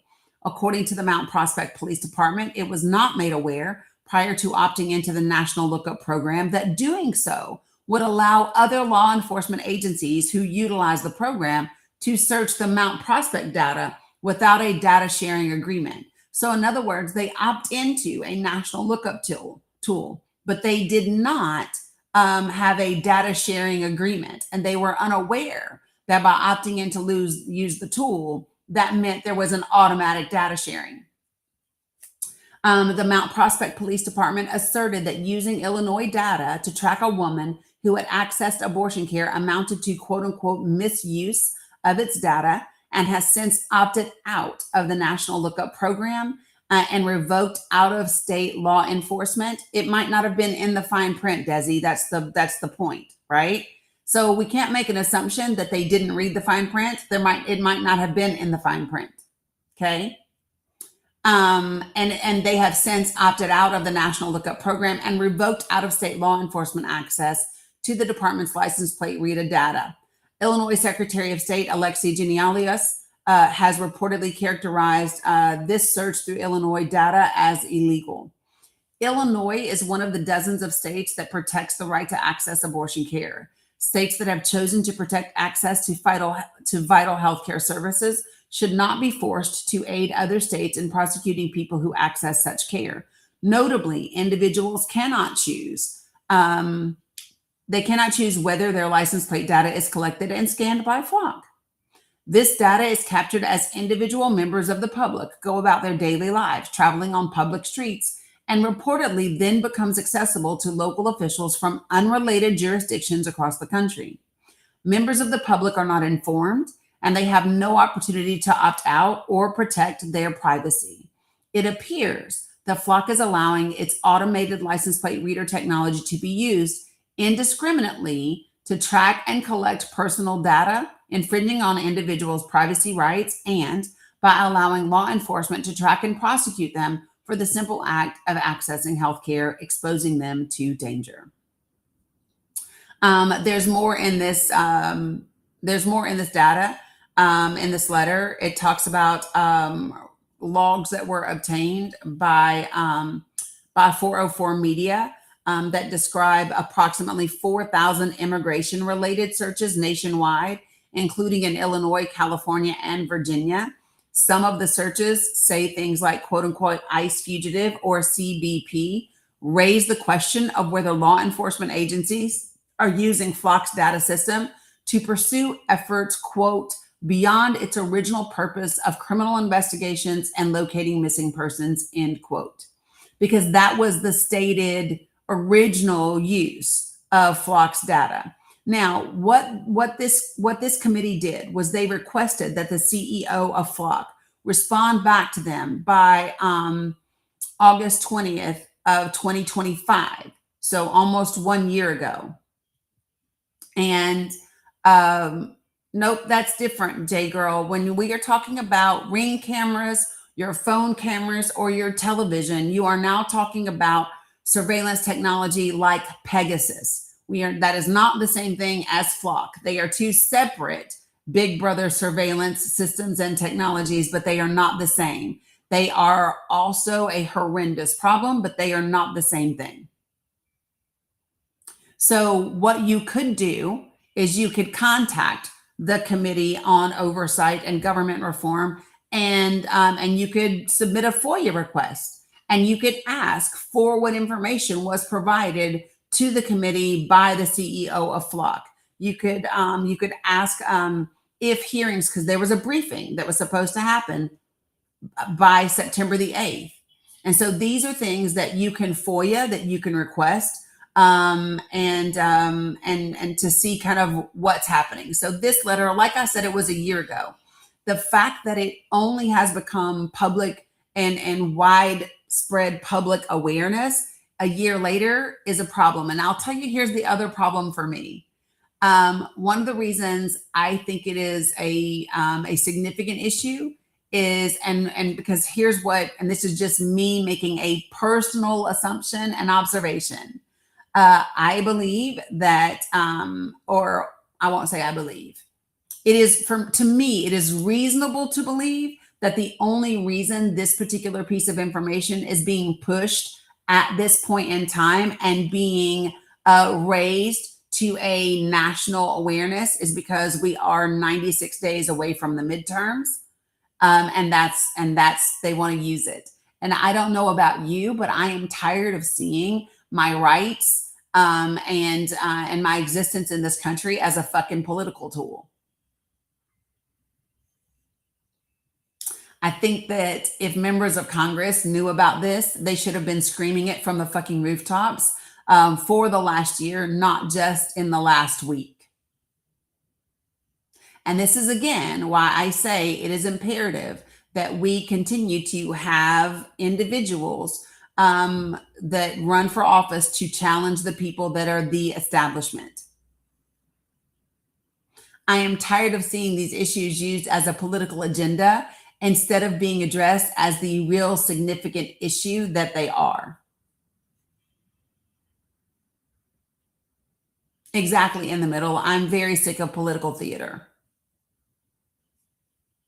100%.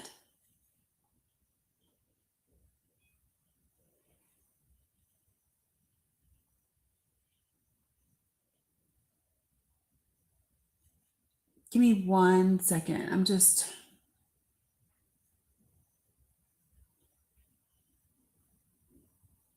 So you all are literally talking to an account that has 12 followers and is following 13 people. And my question to you would be, why?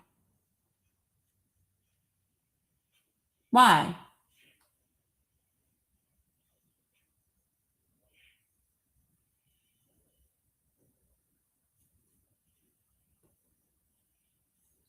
Like, we don't know how to address the bots. Good morning, Irvette. So, I think that it's really important that people get serious about where you are politically and what your role in the country is and is going to be. And here's what I mean by that is it is 100% up to us whether or not we stop the fuckery that is happening in Congress. Congress is the key to stopping the fuckery in the Supreme Court and in this administration and any other administration. And so you just have to get to the point where you understand that you don't get to be here. It is. And if you want to discuss that one, we can do that. It is. When we have three separate but equal branches of government, the branch that we, the people, have the greatest influence and power over is Congress. When it comes to an administration, the only influence you have is who you elect as the president of the United States. That's it. the individuals that are appointed under that individual, and you don't get to control, right? But do you know who does control the people that are appointed by the administration? Congress.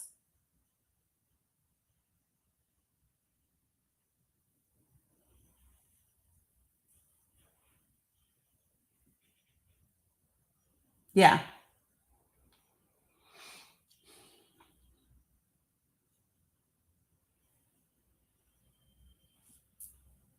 I think what I'm going to do is, there you go. So Jason, here's what I would like to invite you to do. Jason, if you would like to have a conversation and contribute to this live, then join the panel. Other than that, you've been muted because it's a distraction. You're not really talking about the things that are relevant at hand. And so I would love for you to feel heard. And the best way for me to allow you to do that is to give you an opportunity to actually come on the panel and engage in a productive conversation and an exchange of ideas and information. So you're welcome to come to the live on the panel. Yeah, Farah, I'm not going to watch it. I will watch it later. So folks, listen, the reason why I am not watching the Nolan Wells press conference right now immediately is because I'm not sure that there's going to be any other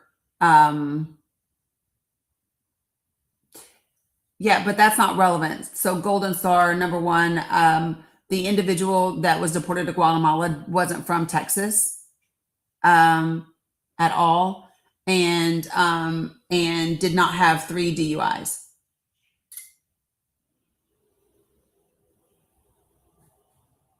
So this is the thing. The last press conference that was had regarding Nolan Wells was not very helpful. It left us with more questions than it did answers, and it sent a ton of people all around the internet into this wide speculation of misinformation, and that was a problem for me.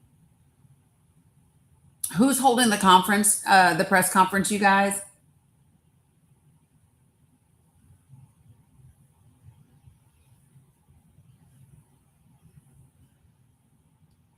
Yeah, it's not going to be anything. Yeah, so it's Ben again. Nolan Wells is the black boy in Mississippi who went on a 4th of July outing on a boat with other friends who all happened to be white. They returned home without him. He was then found dead, deceased on the island, and that's that. Right. And what I said is that a single DUI is not a felony.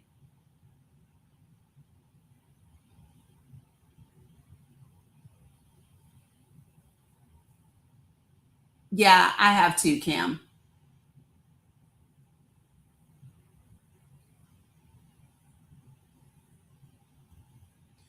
I know, Veronica. So here's my thing. Okay, so I hear you. It's a story that people are interested in. And this is probably why I don't have a million followers, is people are interested in a lot of things that aren't helpful to us when we are 96 days away from midterms. And that becomes the challenge. And if there was significant information to be able to give people, if there was information to provide to people that would provide some clarity around Nolan Wells, then I would be happy to cover that. But the truth of the matter is we don't fucking know anything, right? To my knowledge, the state has not released its autopsy report, right? If the state had released its autopsy report and the lungs and the anterior neck structures had been released to the other independent medical examiner to finish and complete their autopsy, then amazing. That would be great. But autopsies typically take 3 to 4 months on average. Yes, they did, but the independent autopsy is incomplete.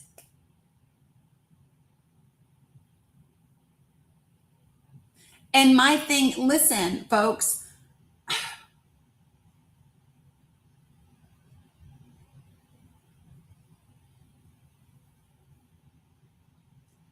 regular autopsies, especially when there is uncertainty, take 3 to 4 months to get everything back, including your toxicology reports, including all of those things. So the state still has the anterior neck structures. The state still has his lungs, and they are waiting for the toxicology reports. So even this independent autopsy, for me, it was done prematurely. I can't tell them when to do it or when not to do it, but it was done before they had all of the information. So typically speaking, an independent autopsy is done after the initial autopsy is completed, and there is a cause of death listed and something to be questioned. Right now, we don't have that information. Hey, Nance.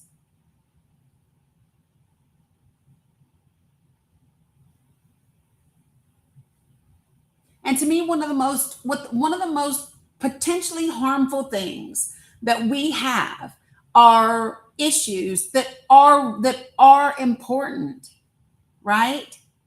That can be utilized and manipulated to be distractions. Because in and of itself, Nolan Wells is not a quote unquote distraction. All of the press conferences and all of the information before there's actually facts to be discussed can be used to distract us from the other issues that are actionable and important in this moment.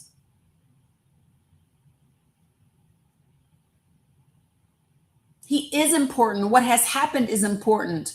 The history and legacy of that particular coroner's office, that medical examiner's office, it is important, right? And they want to keep it in the forefront because, to be quite frank, we have 96 days before the midterms. And if we're being really frank, right, the things that need to happen regarding this case in Mississippi are not national. This is a Mississippi issue. Is it indicative of, and does it represent the national issues that we have regarding racism? Of course. Of course.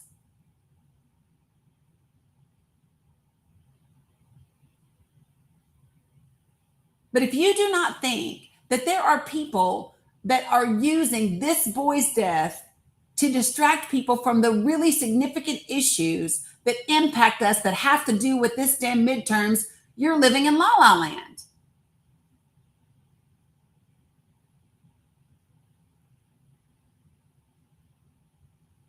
Because they are.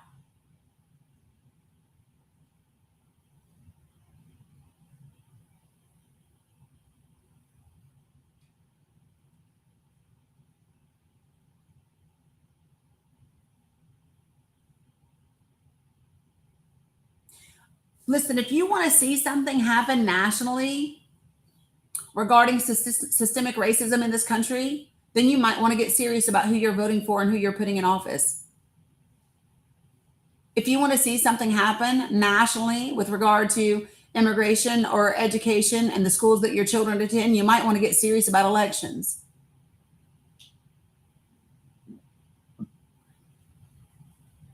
If you want government accountability for the fuckery that is happening in this country, if you want to do something about our Medicaid and our Medicare and our Social Security and our SNAP benefits and our public housing, then you might want to get serious about who you're voting for in the elections and who's running for office.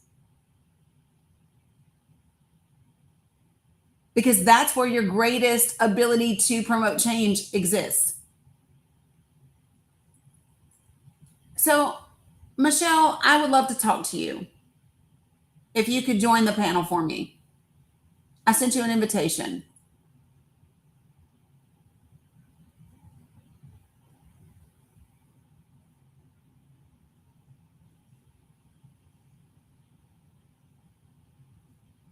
Michelle, could you accept the invitation?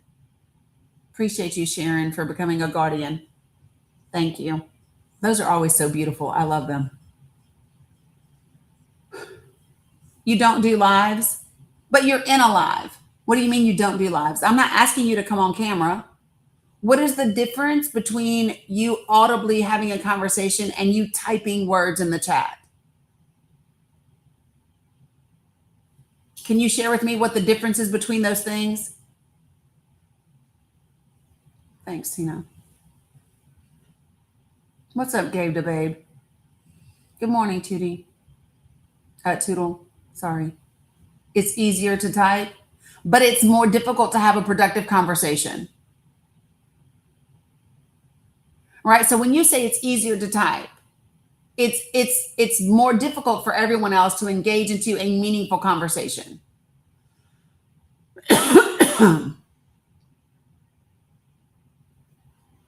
Let me just say this, folks. And so since you are declining to join, I'm just going to address the statement that you made. And then I'm going to bring, I see you. There are 3 of you all that are in the chat that I will bring up to the panel. So listen, if you are going to come into my live and say things like, we're in the end times, the very first thing that I'm going to say to you is that is absolute foolishness. Do you want to know why that is foolishness? Because the Bible clearly states you don't even know when the end times is going to be. Period. You don't know when Jesus is coming back. And I have been hearing that we are in the end times since the fucking 80s, when I was old enough to know what the end times are. AIDS happened, it was the end times. Right? Y2K happened, the internet happened, it was the end times. The Twin Towers happened, it was the end times. I have heard it is the end times my entire life. And the end times is a religious excuse to not get off your ass and do the work that needs to be done to create a decent society today. I'm going to say that again. The end times argument is an excuse to sit on your ass and not do the very hard work of creating a society that is worth living in, that we deserve to have right now in this moment.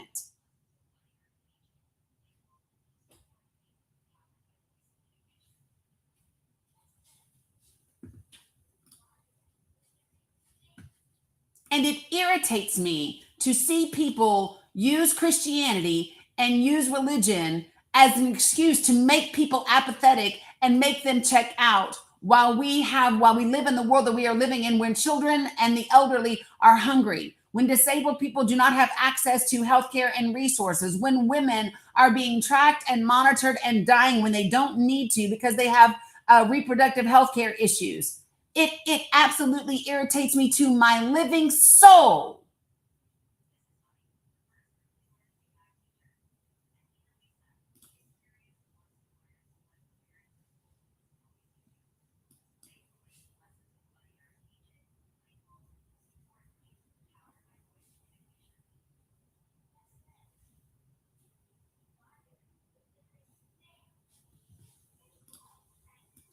You know what? For those of y'all who say things like, it's the end times, you act like the Bible doesn't say you have dominion over the earth, because it does.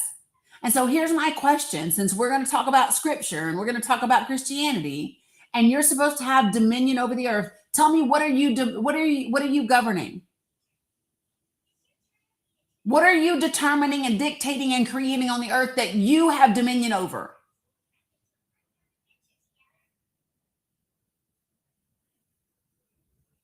Or are you sitting on your ass crying about there's nothing you can do about it?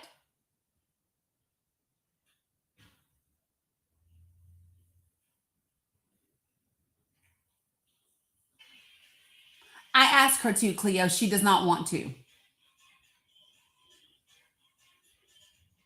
Can you turn it down a little bit, baby girl? And then I need you to pick out an outfit to go to school. Okay, sissy?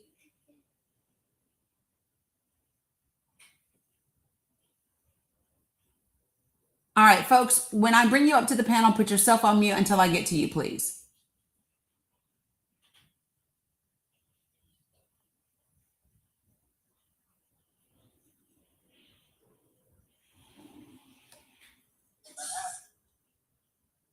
Whoops. I don't know what TikTok is doing, but it is doing something. That's for sure. I am, Scotty. I actually have to get something to drink. So I just accepted 4 people to the panel, and only one of them is actually on here. I got you, Michael James. James, you need to say something if you want to load all the way in because you're not fully loaded onto the platform. Okay, you talking? Yeah, I was talking to Right. you. Yeah, you're coming up black on my screen. Hello? Hey, rejoin James. Because I can't see James. Okay, now you've loaded all the way in. Yeah, I just now see him, y'all. Just now. It took that long. TikTok is acting crazy. I know it was just a black square, but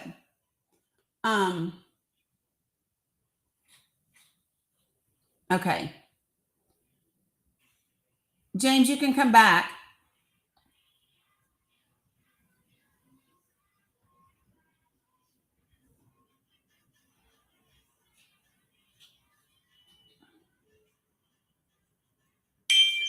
Is that better? Yep, that's better.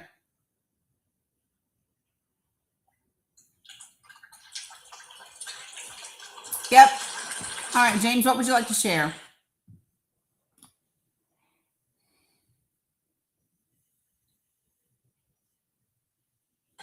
You ready for me? Yep, I'm ready. Okay. All right. The cost of the second term is almost insurmountable. I mean, it's going to take years for us to regain any respect in the world related to us being what we used to be in terms of our respect around the country, around the world. It saddens me that there's still so many people who don't recognize the destruction that's going on. I was thinking to myself that I'm a Democrat because I know what I need to do as an individual to make or earn the money that I need for a good living. But at the same time, I care enough about others that I want there to be policies that care for the poor, care for the elderly, that care for those who have not made their way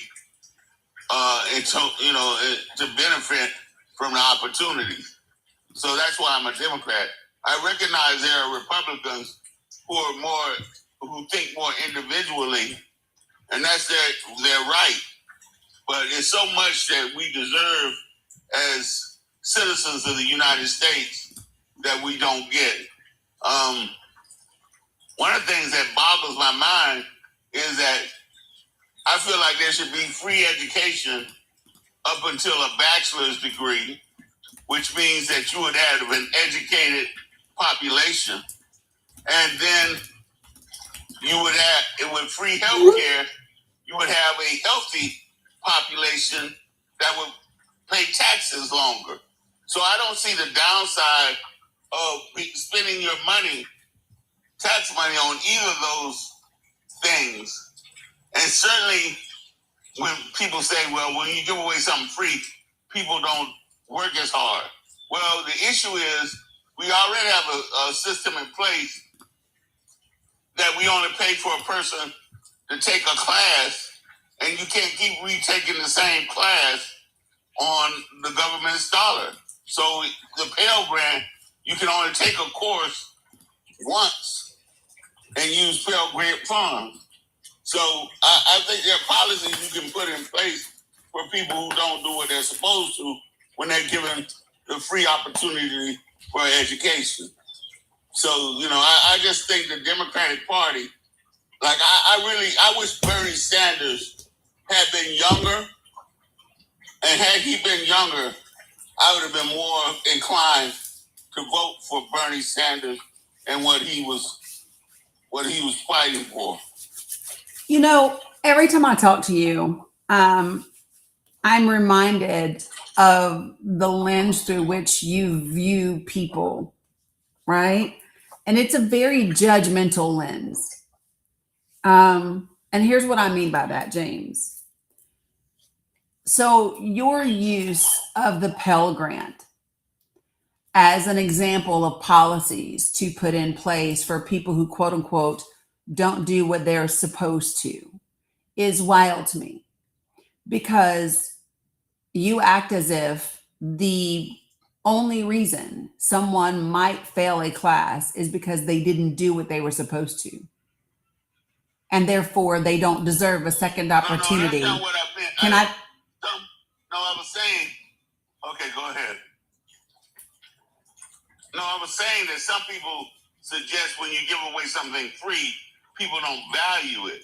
I was just saying when people use the Pell Grant, if they don't pass the class the first time, then they can't use Pell Grant funds to retake that class. So that policy makes sure that they realize you got to pass your class.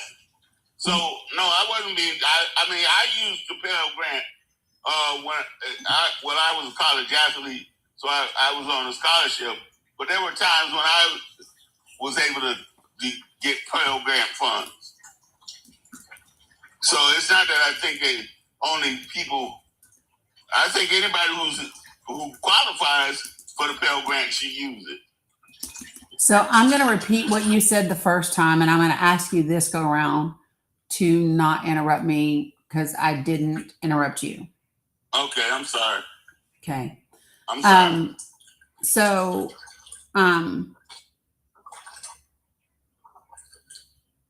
You absolutely can use the Pell Grant to retake a class that you failed, but that's not even the issue that I'm discussing. What I'm discussing is your verbiage, because your verbiage indicates your thought process and your thought patterns, your belief systems, and your belief system. When I listen to your verbiage, because people's verbiage tells me a lot about them, their choice of words is important. It gives you a glimpse into how they think and how they feel. And so in your example of the Pell Grant, even though it's not accurate, in your example, what you said was there are already policies in place to keep people from using government funds when they don't, to make sure that people do what they're supposed to do. Those are your words. Do what they're supposed to do. As if failing a class is always indicative of someone choosing not to do something they're quote unquote supposed to do. You don't give room for learning disabilities. You don't give room for trauma. You don't give room for mental health issues. You don't give room for just life circumstances. Like literally a lot of the verbiage that you use is that if people do not achieve something, then it is because they did not do what they were supposed to do.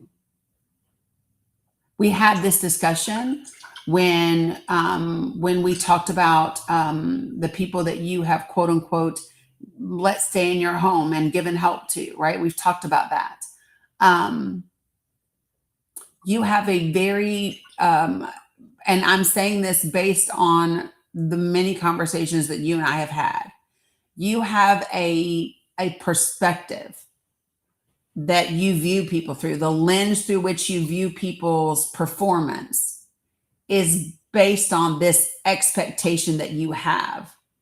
And if they don't meet that expectation, then your view is always judgment upon something that they did not do. It's very blame them for their circumstances type of language and thought process. And number one, it's wild to me, especially coming from an educator. Like you are a retired educator. And so it is wild to me to see this type of perspective and this lens applied across the board in so many different ways, right? And so let me just say this.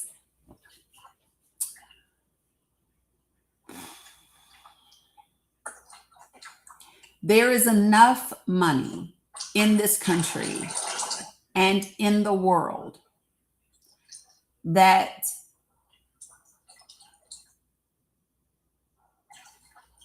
we can ensure that our children have access to fully funded, accurate, excellent education, even if they have to take a class 3 times. It exists. And what I am tired of seeing us do is make these funds available for the ultra wealthy and the ultra rich with no requirements for their performance. Corporations get seed money and research money, they blow it. I'm tired of seeing us give billions of dollars to fucking banks and then continue to bail them out when they still don't manage them properly. I'm tired of seeing us bail out corporations over and over and over again, but we do not demonize them when we have to bail them out. We do not criminalize them when we have to bail them out. But I'll be damned if we do not penalize and demonize and criminalize poor people when they don't perform to a certain level. I am tired of seeing that double standard. I am tired of seeing rich executives skirt the system, right? Have their corporations commit fraud across the board, and the federal government just enter into a settlement with them, but never criminally punish the people that do it. What I would like to know, James, is why is your mindset regarding lower income individuals more harsh than it is for billionaires, millionaires, and corporations? I don't think it's more harsh. As an educator, you've given an opportunity to take a class, and when we speak of the Pell Grant, I'm not sure, based on my understanding is, and I've been on work for a college at Valencia Community College, that if you use federal funds to take a course, you can't retake that course using federal funds anymore. You have to. Yes, you can. I'm literally looking at it. That course yourself. I'm literally looking at it. I'm literally looking at it right now on this here internet. Yes, you can. Okay. Well, I think that I would disagree with. Not only in a high school environment, I recognize that there are just people or individuals who don't prepare themselves to take tests or do the work necessary to pass courses. Listen at you. That's what I'm telling you, is you are so judgmental. You're not doing the work necessary. You have no consideration for people as individuals. Like, you lack empathy, James. You are not an empathetic person. I do have empathy. No, you don't. I do have empathy. No, you don't. Empathy has to come with responsibility. I mean, I had to read. No, it doesn't. Empathy has nothing to do with responsibility. Empathy has nothing to do with responsibility whatsoever. Empathy says, I empathize with you as a human being.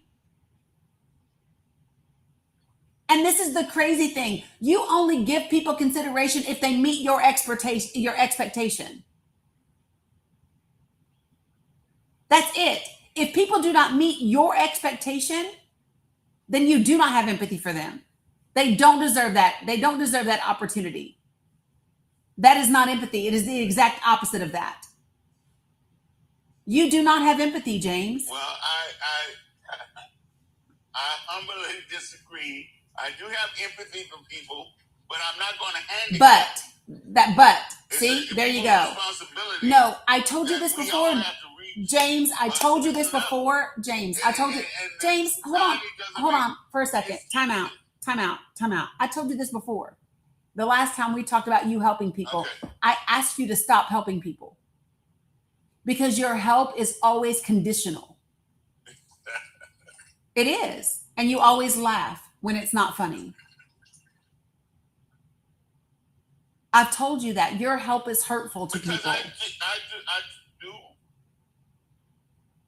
I don't think so. I help people, and Dominic. people have progress under the way that I do things. Your type of progress. It may be different. It's your type of progress.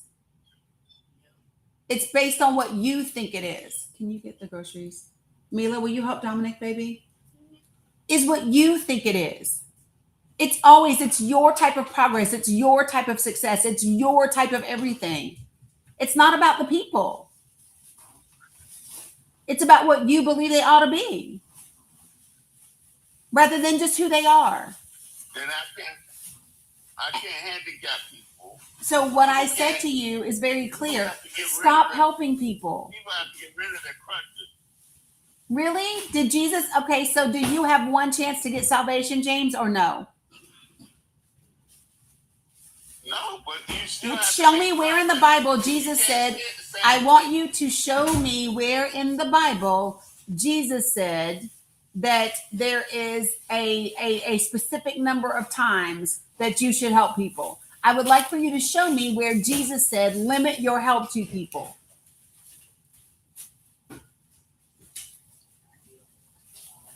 I can share with you, and I guess one of the most important, and I think I shared with you this before, when he gave gifts, different levels of gifts to people, and then the person who gave one gift to, he buried it, and he stole him for burying his gift, and took his gift and gave it to somebody That has else nothing to do. who does That better. So has nothing to the do. fact is that you have to think. And James, what did I talk to you about that scripture? We can do it again. I'm happy to take you to the Bible. I do this with you often, so we can do it again right now.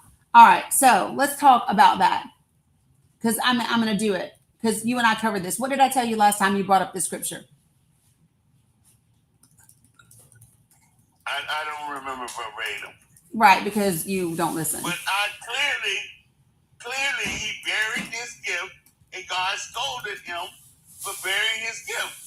Where he said, and you at least, I could have gotten interest if you had put it somewhere. And he took his gift and gave it to the man who he gave to. So that to me says you have to take advantage of your gift. Take advantage of your opportunity. James. All right, so we're going to talk about the parable. So first of all, I want us to understand that what we're looking at is something that is labeled the parable of the talents. And so what he is referring to is Matthew chapter 25, verse 14. And I'm going to keep going. So listen. For it will be like a man going on a journey who called his servants and entrusted to them his property. To one he gave 5 talents, to another 2, to another 1, to teach according to his ability. Did you hear that?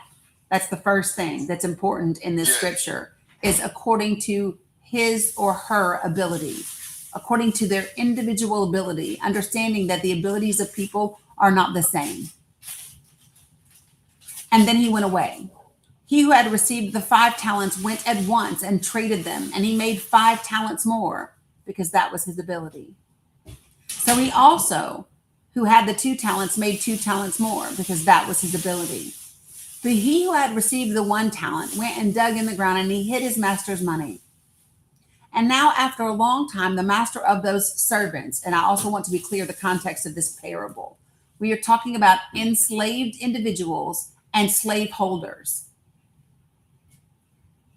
When we refer to master, we are talking about a slave holder. Now, after a long time, the master of those servants came and settled accounts with them. And he who had received the 5 talents came forward, brought 5 more talents. And he says, Master, you delivered to me 5 talents. Here, I made 5 more. And his master said, well done, good and faithful servant. In other words, thank you for doubling my profits. Sounds a little bit like a corporation, don't it, James? Thank you for doubling my profits. His master said, well done. You have been faithful over the little that I've given you. I will give you more because you made me more. Enjoy it. Enter into the joy of your master, not to the joy of salvation, not to the joy of Jesus Christ, but into the joy of your master. And he who also had 2 talents came forward saying, Master, you delivered to me 2 talents. Here I have made 2 talents more. And his master said to him, Well done, good and faithful servant. You have been faithful over little, I will set you over much. Enter into the joy of your master. He who has also received the 1 talent came forward and says, Master, I knew you to be a hard man, reaping where you did not sow, and gathering where you scattered no seed. So I was afraid, and I went and I hid your talent in the ground. Here you have what is yours. And his master said to him, You wicked and slothful servant, you knew that I reap where I have not sown and gather where I scatter no seed. And then you thought you ought to have invested my money with the bankers. And at my coming, I should have received what was with my own with interest. That's what you should have invested what I gave you so that I could get it back more with interest. That is the lesson of this scripture. And if you listen to what this servant said, he said, I was scared of you because you reap where you haven't sown. You gather where there is no seed. You take where there is none to give. That's the conversation, James. I don't know where your interpretation of this scripture is. And I don't know how you got to where this is about burying your own talents. Because it is not about burying your own talents and not living up to your potential. This is about a slave holder. Like CEOs of corporations today. I see it totally different. Then you're not listening and reading. And you're an educator. And James, please don't interrupt me because James, I'm reading the scripture. I'm reading the scripture that you gave me verbatim. I'm not adding anything to it and I'm not taking anything away. What is a talent in scripture? When he gave him 5 talents, what did he give them? What did he give them?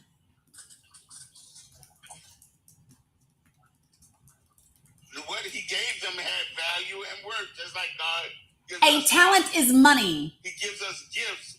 No, ha ha ha. So James, hush and listen. A talent is not a gift. A talent in the Bible is a heavy unit of weight and money. That's what a talent is. A talent in the Bible is in reference to money, not your gifts. When the Bible is speaking about your gifts, it calls it gifts.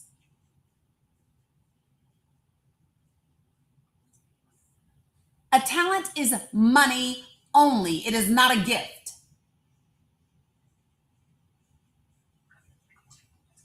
And in biblical times, it weighed about 75 pounds.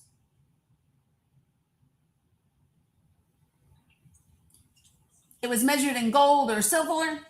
It was worth about 20 years of a normal worker's daily salary, daily wages.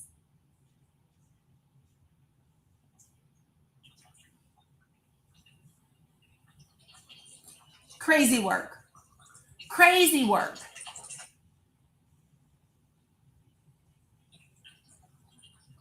It is wild to me, James, that you are taking this, especially as a retired educator, and trying to make it mean something that it doesn't mean. This is the slaveholder. I have to take advantage of my gifts. Well, that is not what the scripture says. So I don't know what pastor you listen to, but this is why the Bible says, study to show thyself approved. It is not about accepting what some man preached to you.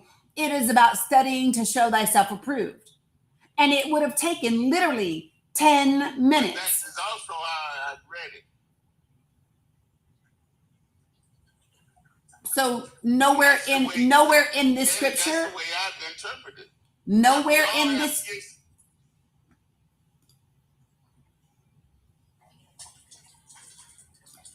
I'm so tired of y'all misusing the Bible. I am so tired of you all using the Bible for corporate bullshit. We all interpret the Bible. No, you use the Bible to justify your capitalistic view of life. No, you use the Bible to justify your capitalistic view of life. And I'm sick of it because nowhere in here does it say that. This is a parable. With being a capitalist? I'm going to finish my sentence, James. I'm going to finish my sentence. This is a parable about an enslaver, a master, a CEO, a whatever, that says, I gave you some money, right? What you going to do with it? And he literally, and the person who is honest and says, listen, I know you. You reap where you haven't sown. In other words, you take what you haven't earned. You harvest where there has been no seeds. You take where there is none to take. You go and you take from people that do not have it to give. And so all I wanted to do was to make sure that when you came back, I could give you back what you gave me. Because what if I had invested what you gave me and it did not produce fruit? I'm terrified of you because that is the kind of man you are.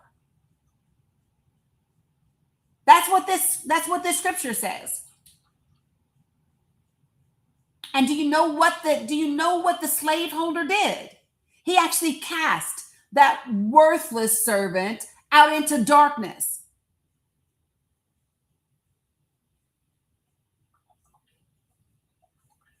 It's crazy to me. There is no other interpretation other than one that you want to feed to feed your narrative.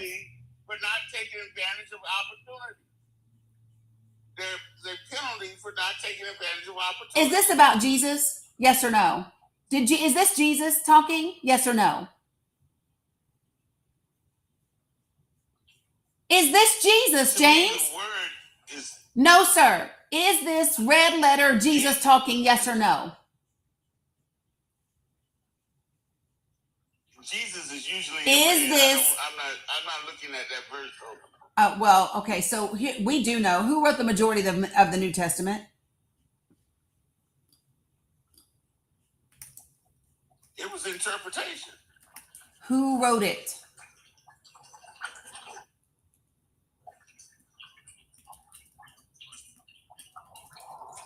There were different people who wrote the different. Who wrote the majority of the New Testament?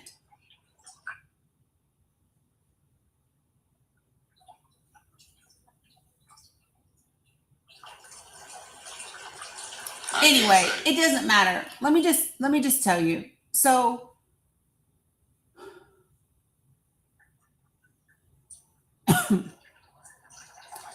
the parable, and I want to read the rest of this parable. Okay? Okay. So he also who had received the 1 talent came forward saying, Master, I knew you to be a hard man, reaping where you did not sow. And if I could pause right there, there's a comma.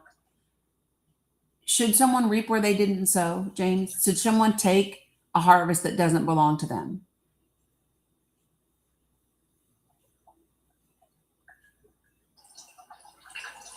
I wouldn't say that was positive, no. I didn't ask you if it was positive.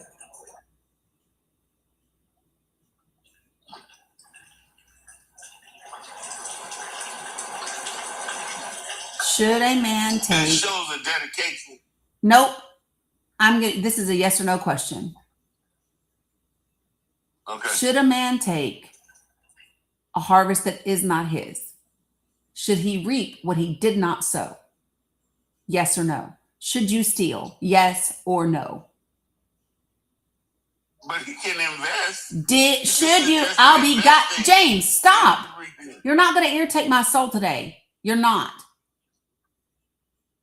I'm not trying to hear. Yes, you are. Yes, you are. You are being intentionally obtuse, and I'm tired of it. This is not a difficult fucking question, James. And you are literally playing in my face. Okay. Should you take what is not yours? You are. Should you take what is not yours? Yes or no? No, you shouldn't take what is not yours. Exactly. So when he says, I know you to be a hard man. You reap, I'm going to finish. You reap where you have not sown. And you gather where you scattered no seed. In other words, you take other people's harvest where you did not invest seed. Should you take other people's harvest where you did not put any seed, James?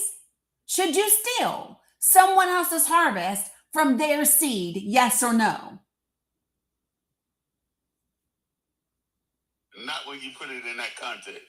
That's the context of the scripture, right? The context is the Bible. Right. Right.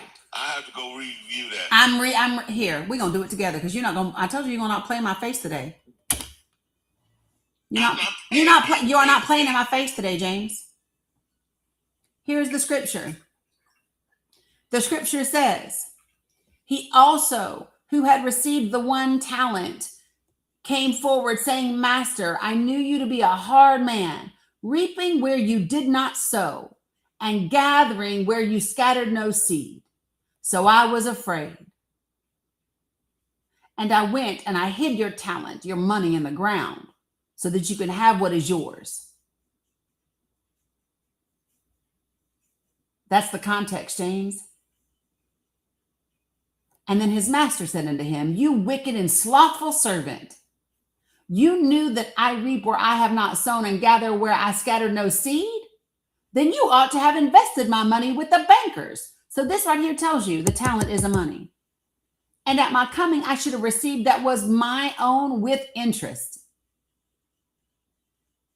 So take the talent from him and give it to one who has 10 talents, because then he will go bring me more.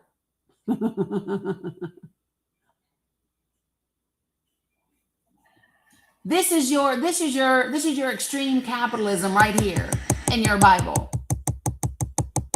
This is your Bible telling you to be weary of masters that operate like this. This is your Bible telling you to be mindful of people who govern and who lead like this. And it says, so take that talent from him and give it to the one who has the 10 talents. For to everyone who has will more be given, and he will have an abundance. But from the one who has not, even what he has will be taken away. And then cast the worthless servant out into the dark, into the outer darkness, and in that place there will be weeping and gnashing of teeth. Nothing about this. Those verses were the verses that I used to make sure that I always were on top of my game. That I worked harder and James, I tried to outwork people. Right. So that was what was my motivation. Not to be slothful. James. Yes.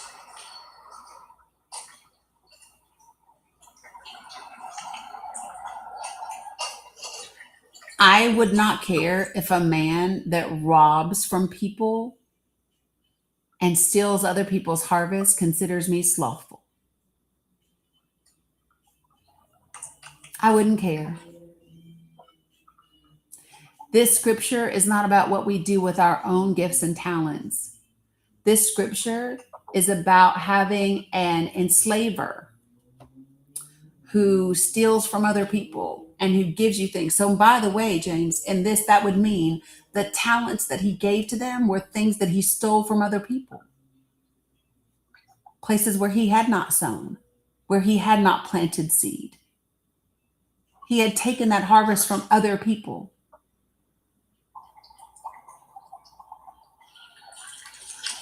This parable is not, Jesus is not the master here.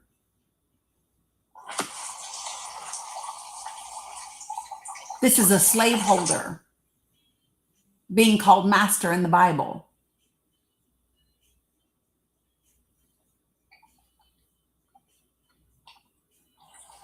I have to say to you, it's the first time I've heard anybody use those kind of terms. Because what you're suggesting is that the people who worked harder were somehow taking advantage of people. And that's not what we should put. That was what I used to create my work ethic. No, that's not what I said. No. And what I just said is, So if you No, if I'm you saying that's if what you I mean do. by if you mean by worked harder, if you mean by worked harder, stealing what isn't yours, yes, in that sense, the master worked harder because he stole other people's harvest.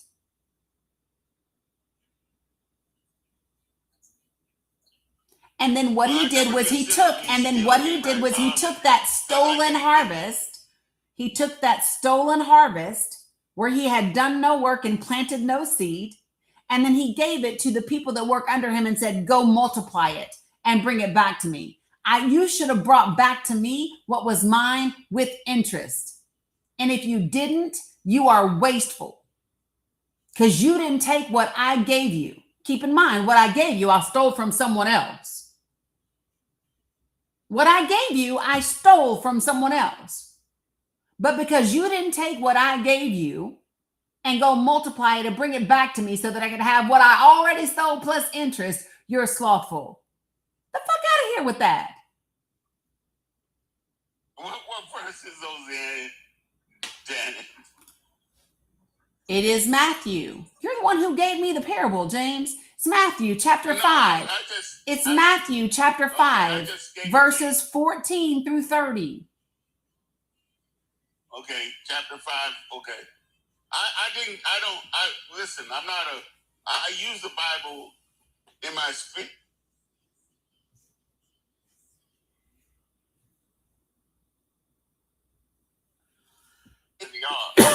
Can I But give they've you, been planted in my spirit.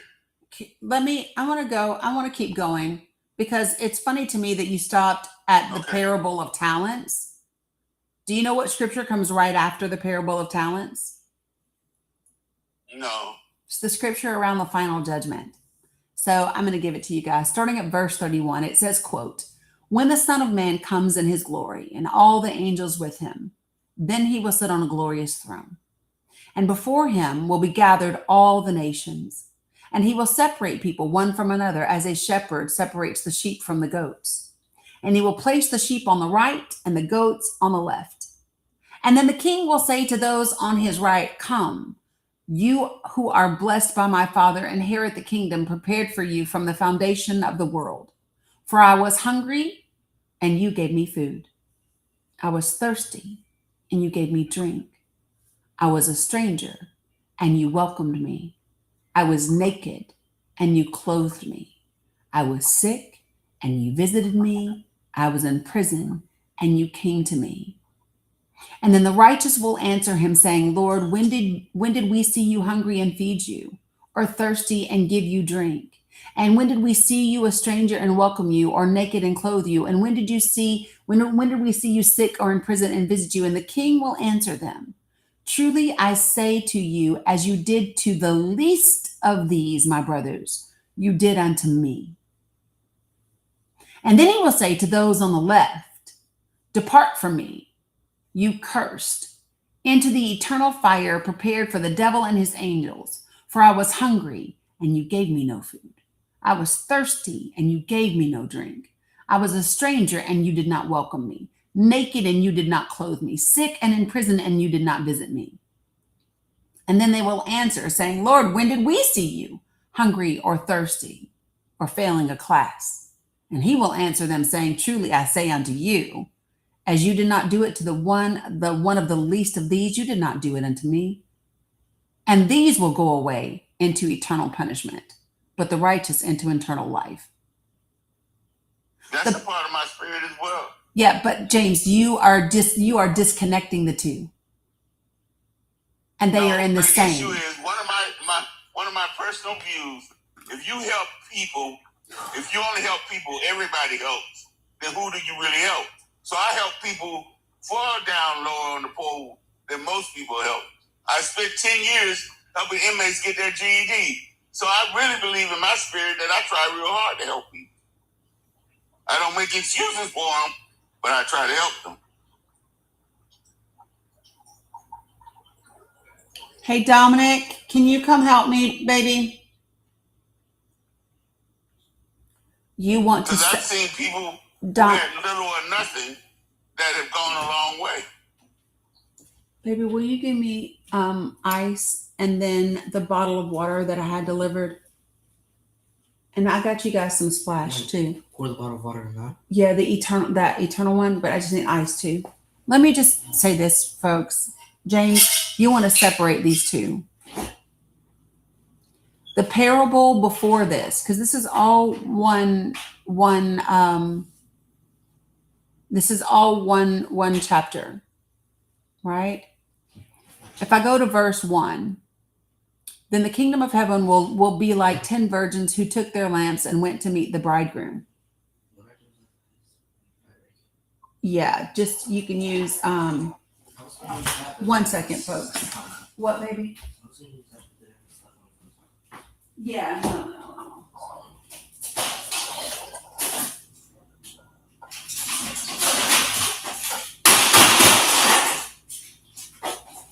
There you go. I know. I can be aggressive sometimes.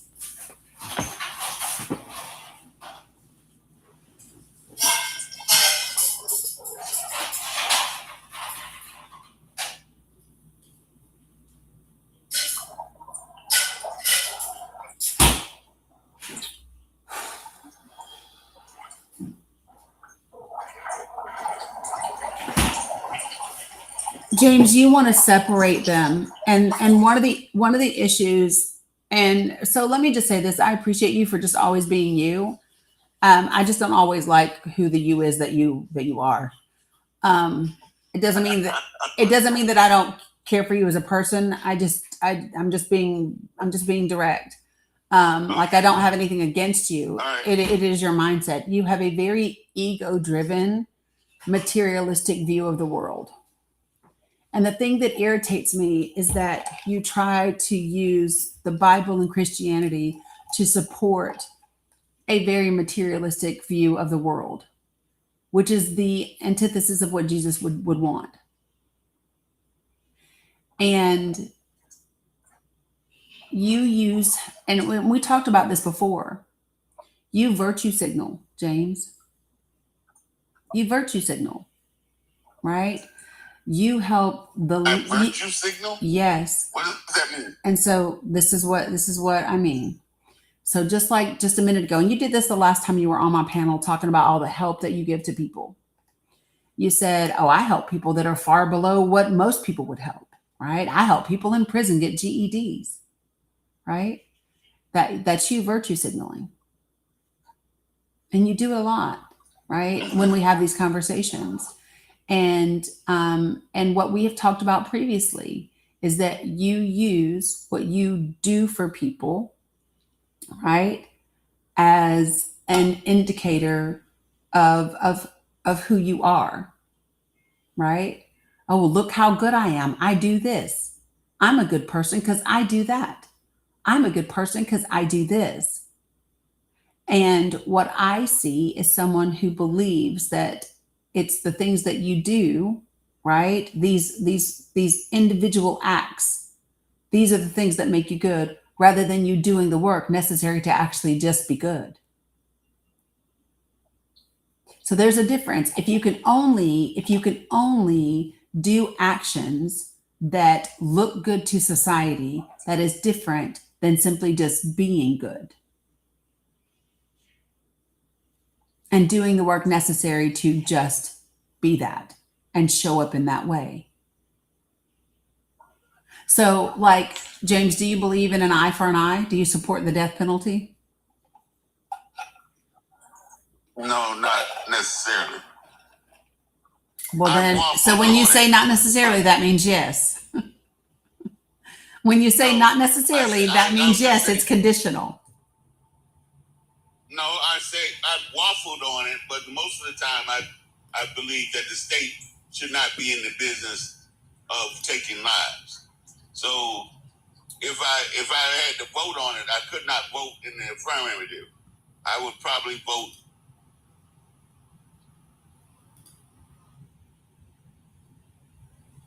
not participating in taking lives. Right. Probably, but not necessarily. Most of the time, but not always. That's what I'm telling you, James. Your belief systems are conditional.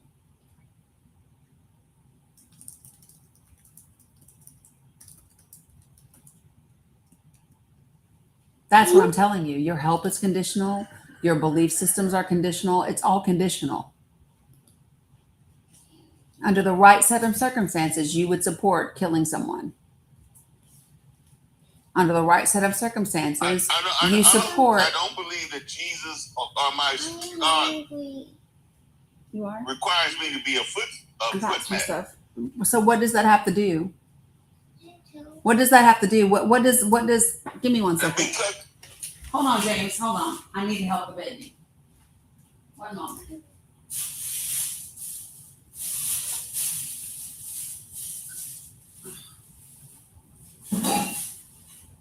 Where did it go? Here, Sissy. I got some more of that's for Bella. Sorry. This one's for you. Okay, so can you share with me what you would like? Can you share it with me? Would you order some donuts? Would you like me to do that? Because I can. You want me to do that, babe? Okay, share with me what you would like.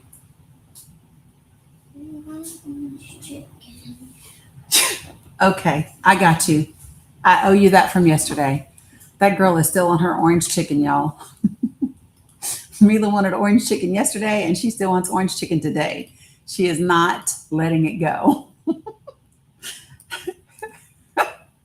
So give me a second. I will get this baby her damn orange chicken because holy jeez. She said, I want orange chicken. It's my favorite too, but yeah, that's what she's about. She's been asking for it for 2 days. So I'm going to make that happen for her really quickly. Yeah, it's just because I'm not saying that word, Mama Dukes. If I say that word, she will absolutely want it.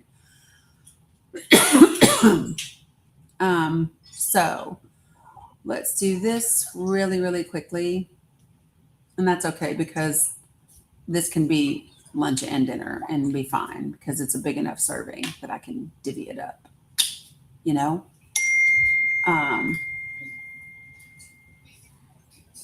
Okay, give me 1 second, people. Whoops. Me doing all the things because life. Okay, let me make sure that this is what I got. Okay.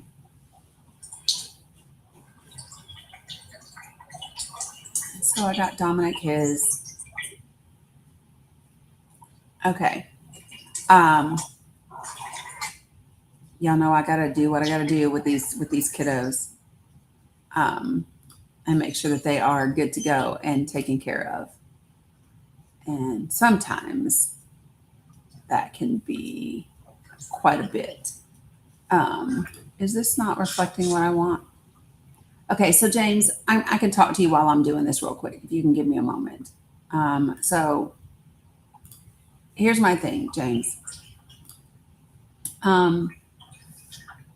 When I have these conversations with you, and we talk about your beliefs and the way that you show up, I got you, Elle. Is much of what you believe is conditional, the same way that your help is. But the thing is that you're not clear in your helpful people and in your help with people, that it is conditional, right? We talked about this before, and it catches people off guard. People don't know that your help is going to be conditional, and that's incredibly important. And I'm almost done. I need to get rid of that. And I have that. I think this is okay. Wait, do I have 2 of those? Okay, no, I just have the one. Okay, perfect. Okay, baby girl, Tutu got you. Okay, I got you, sis. You're all good. Oh, I praise him for that. Y'all, it gave me like this little special discount thing, and I'm about that life today. I say $15. That's incredible. I will take it. Thank you for asking for orange chicken, Mila. Okay. Okay. So here's what I'm saying, James. Is that she's right there, Mama. She's right there. They both ready for some orange chicken. Sorry, no. But here's the problem that I have, James, is when you use scripture to justify capitalistic societies and ideology, it becomes a problem for me because it's not what the Bible says. The Bible doesn't support your position and the way that you deal with people and what you will and won't do for them, or your belief system. Like nowhere is the Bible talking about grinding hard, right? Jesus actually talks about provision and it being given. And so, like, rather than you practice the principles of Jesus Christ's teaching and know that provision will be there, you have bought into this master or CEO type mentality that perpetuates profits over people. Like that parable literally teaches you that the master gave the money and the return on investment more priority than the person. So much so. But then okay, I'm sorry. But the Bible tells us if a man does not work, he does not eat. That don't mean you supposed to just. Would you like for me to show you that scripture in its entirety as well? Because I've already taken the first scripture that you gave me, James. The first scripture that you gave me, and literally dog walked you from a spirituality and Jesus perspective. It doesn't say what you want it to say. And I don't care how many prosperity gospel preachers told you that bullshit. That is not what the Bible says. Elle, while I pull this up, James, Elle has a question for you. Right.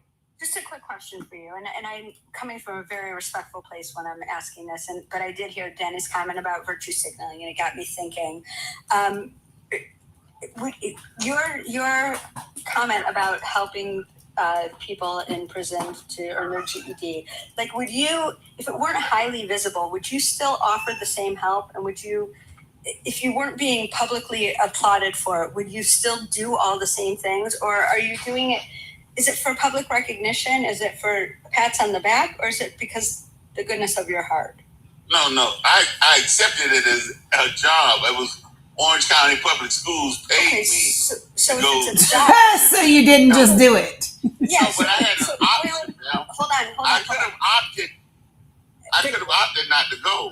But you also could have opted to tell us that it was a job and not something that you did out of the charity of your heart. I did not say it was a job.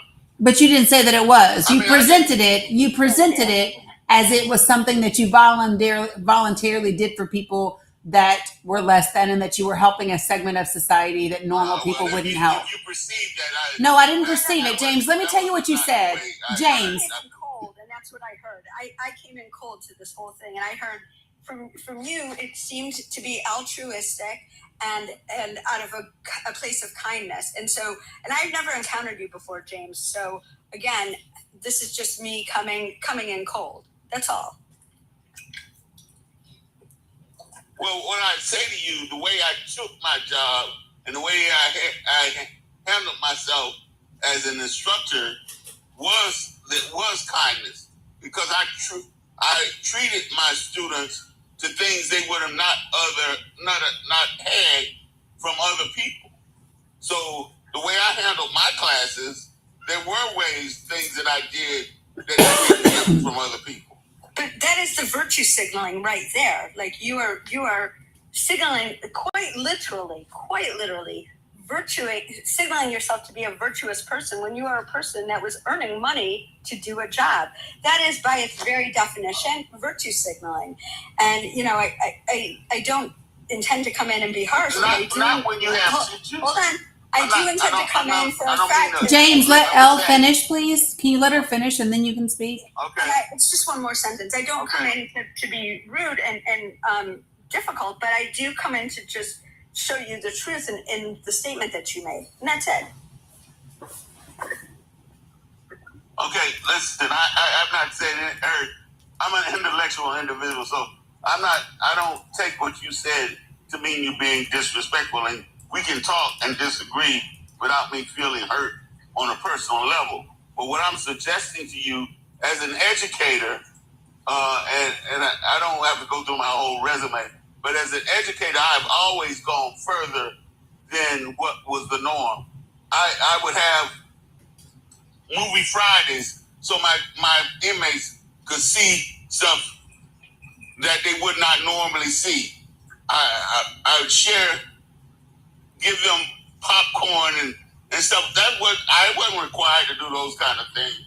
But you're still asking for accolades. Give them asking for accolades for doing the job. You don't get accolades when you don't share it. I didn't go around telling everybody I was doing that. There were no accolades for that. No, it was a paycheck. The paycheck was your accolades. No. The paycheck was your accolades. So stop for a second. So I'm gonna interject here because here's the conversation was. I specifically mentioned people virtue signaling, whatever, and literally what you said, James, is, I do for people that like the lowest of society that other people would not help.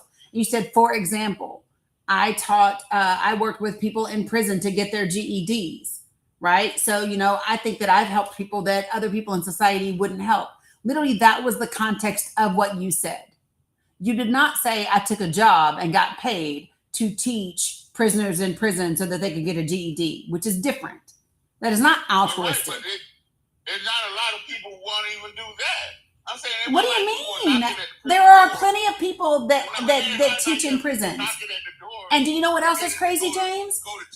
Do you know what else is crazy, James? There are people who do it for free. So, for example, I used to go out to the Job Corps and work with kids out there and help them get their GED. I also went to the Job Corps and did Bible study with them. I also brought them into my home and helped them get jobs, right? So that is something that I did many, many years ago. You've never heard me talk about it ever. It wasn't a job. I didn't get paid to do it, right? But you never hear me talk about it because it was something that I desired to do out of my heart. I don't talk about it though, and I damn sure didn't get paid for it. See, there's a difference between doing that and doing a job that you got paid to do and presenting it as altruism.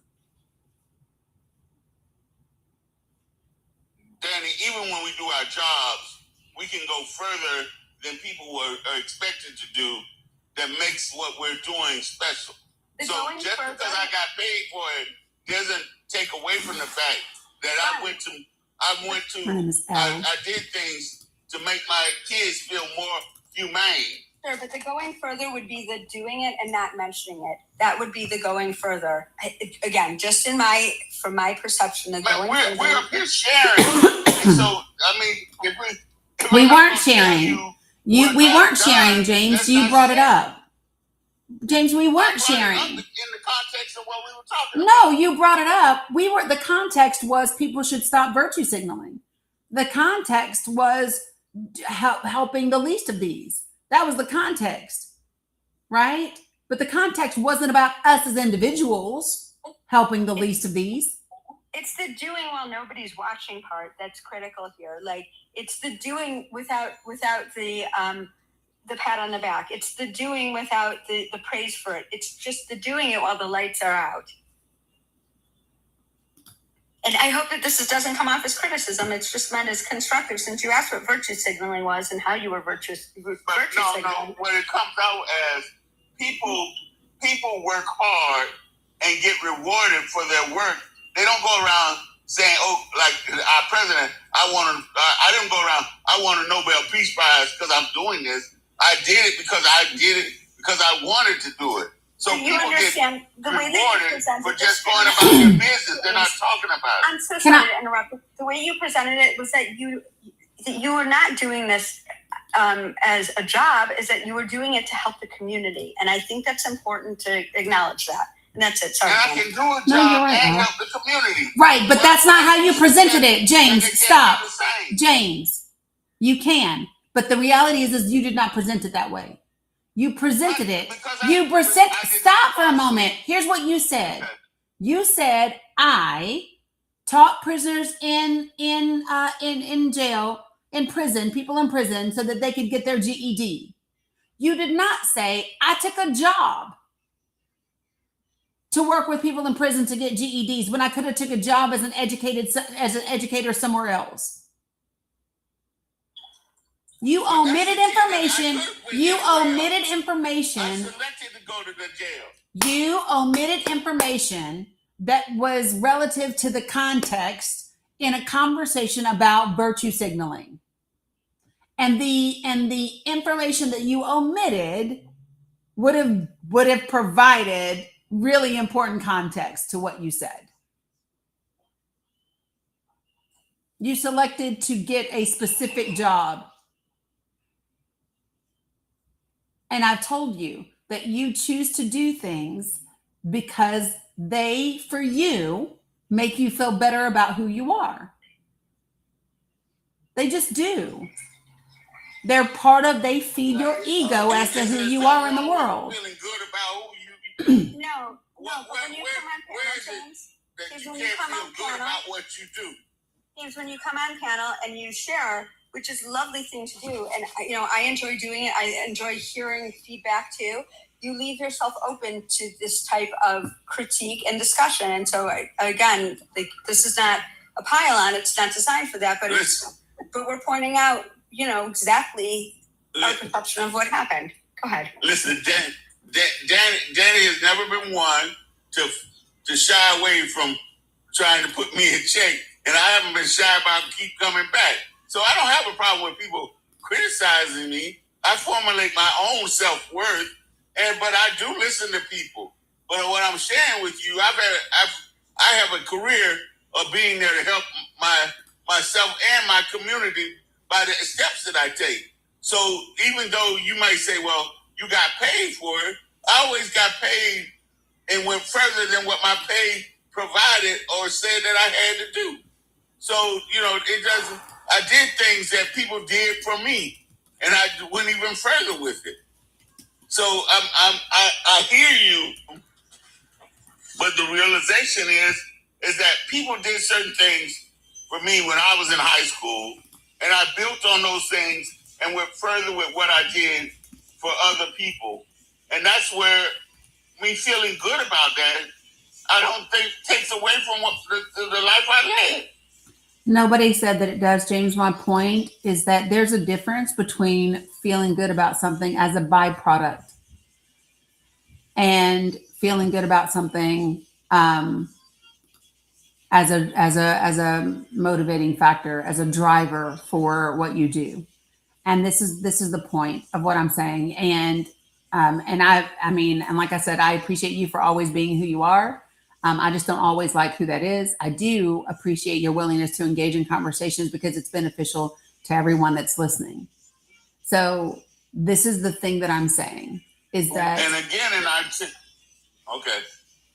And I've been honest with you about the thing.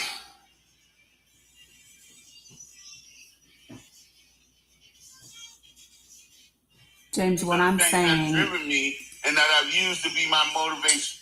James, what I'm saying to you is that when what you choose to do, when feeling good about the choice is the motivator rather than just the choice itself, that's where the problem comes in. So and here's what I mean. When my desire to do a thing is because my desire is to just do the thing and help, that's a beautiful thing in and of itself. And if as a result of doing the thing, I also feel good, that's amazing. That is different than desiring to do a thing so that I can do something I feel good about. When the feeling good about it is part of the motivation behind the choice, that takes away from the choice to do the thing. And so one of the ways to determine that is, would you do it for free? Would you do it if it cost you something? Would you do it if you had to pay for the materials? Would you do it on your own? Have you done it since? Would you do it if there was a significant impact on you? Because let me tell you something. I can do something that I feel good about doing, and it have cost me a tremendous amount. If the doing good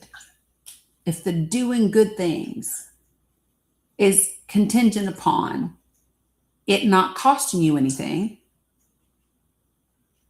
and you feeling good about it, then I would encourage you to lean into that and explore your motivations for doing it.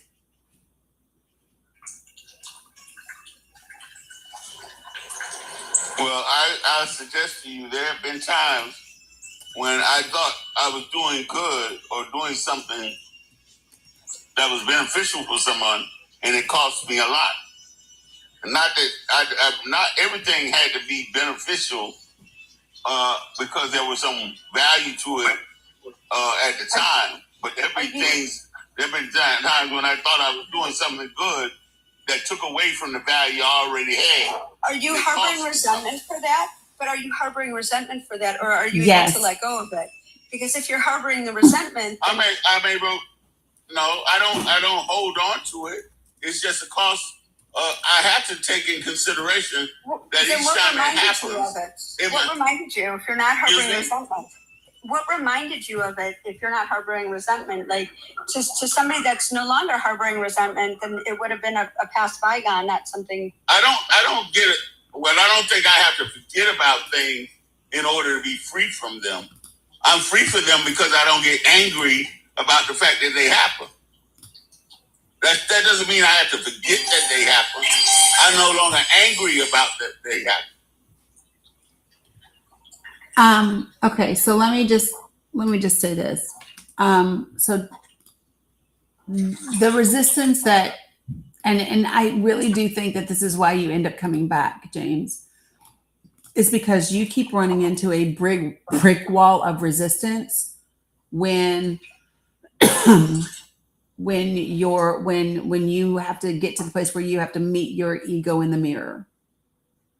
That's where this huge wall of resistance comes up for your ability to see what I'm saying, and be able to take it in and apply it. And part of that disconnect, go ahead, James. Dani, I think I keep coming back because your room is a place where I can educate myself on a multitude of things. Mm-hmm. Not necessarily because there's always conflict. I don't run away from the conflict, right? But there are things that there's a host of things that I learn. I'm an educator, so I don't have a problem with learning things. So when I see you in there, I come in because I learn. But part of me being who I am, I'm honest about what I feel, and I'm not going to just share what I feel to get on your good side. What I do and what I think is real.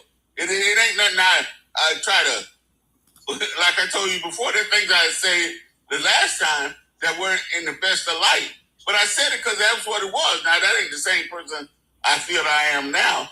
But the truth is what it is. And there's no need for me to feel. One of the craziest things I think of in this world is when somebody says to me, how can I be afraid of people who I'm talking to who don't impact my world? You can educate me and you can make me smarter, but there's no reason for me to fear sharing something because y'all not going to come find me and unalive me or anything. So I'm sharing because I think this is a place for us to exchange and learn.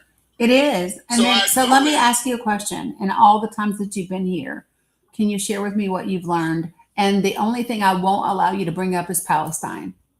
So take Palestine out of the conversation And outside of Let's see, Palestine, James, outside, hold on, listen. Outside of Okay. Palestine, what have you learned in your engagements with me? Okay, I have eased back on my thoughts related to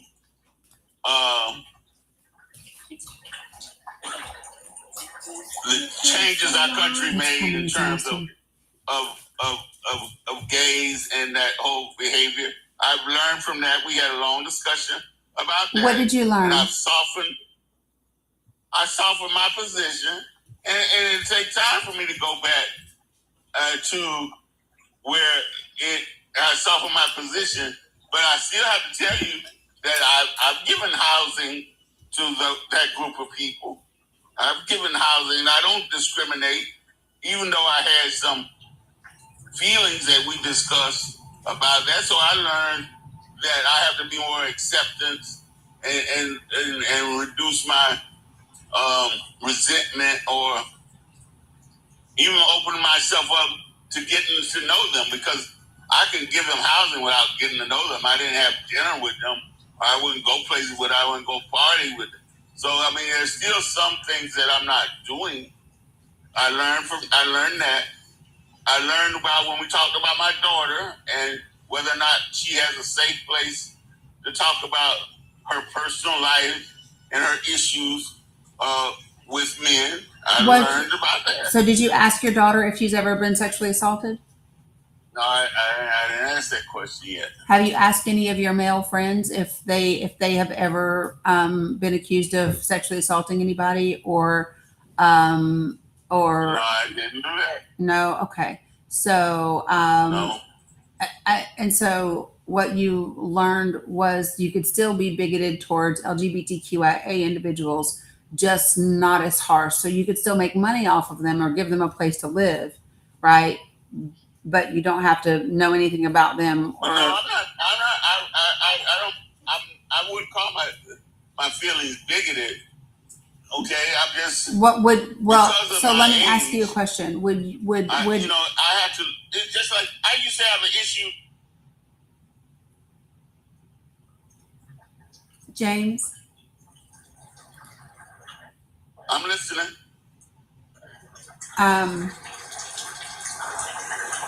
Do white people have to consider their views bigoted if black people say they're bigoted?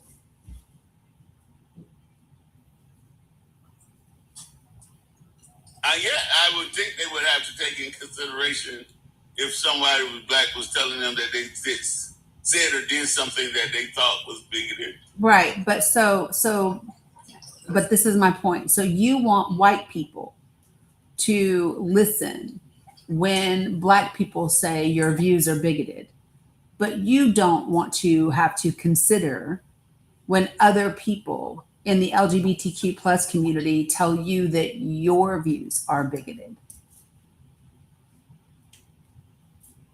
I haven't had an opportunity to do that. I mean, okay, so let me show you.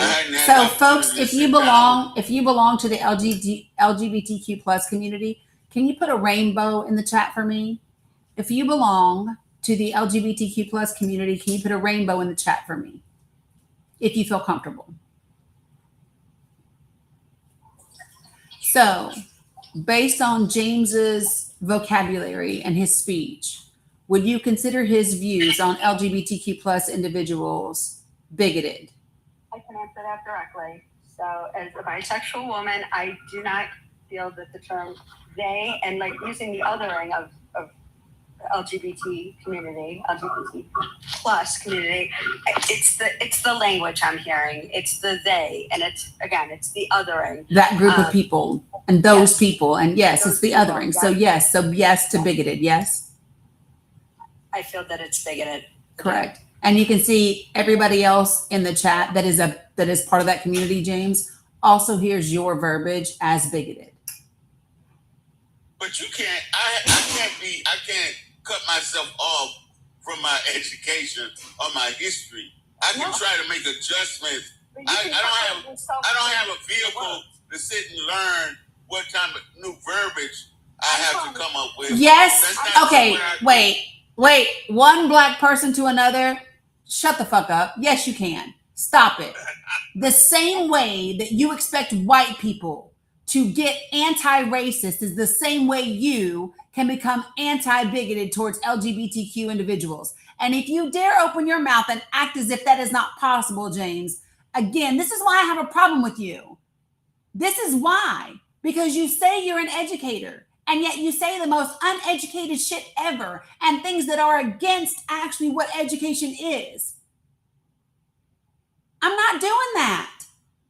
Then where am I supposed to go get this new word? Oh my God, stop it. Where do you want white people to go? Where do you want white people to go, James? Are there a plethora of resources for white people to learn how to deconstruct? Yes or no? Now, don't tell me that you're an educator and you don't know how to fucking do research.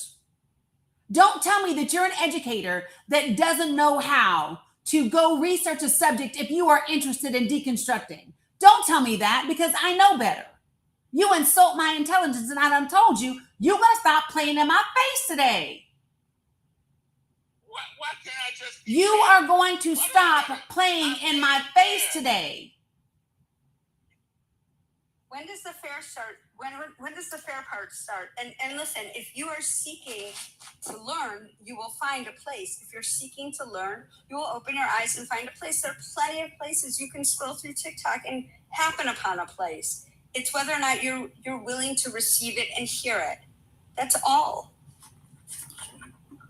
James, you've been in my space. How long has it been since you started coming into my lives? It's been months. It sure has. It sure has. It's not a year yet, but it's been months. Mm-hmm. Right. And so don't tell me that you have been in my lives and you don't know where to go and look for information. I talked to you extensively already. There's a tab at the top of your page, James. I don't know if you have it. You can go into your settings and turn it on if you don't have it. It's called the STEM. TikToks about their education-related TikToks. If you are having a hard time looking for resources, I implore upon you to get off of regular TikTok and just go through the STEM tab. Search through. You can learn many different things about many different things.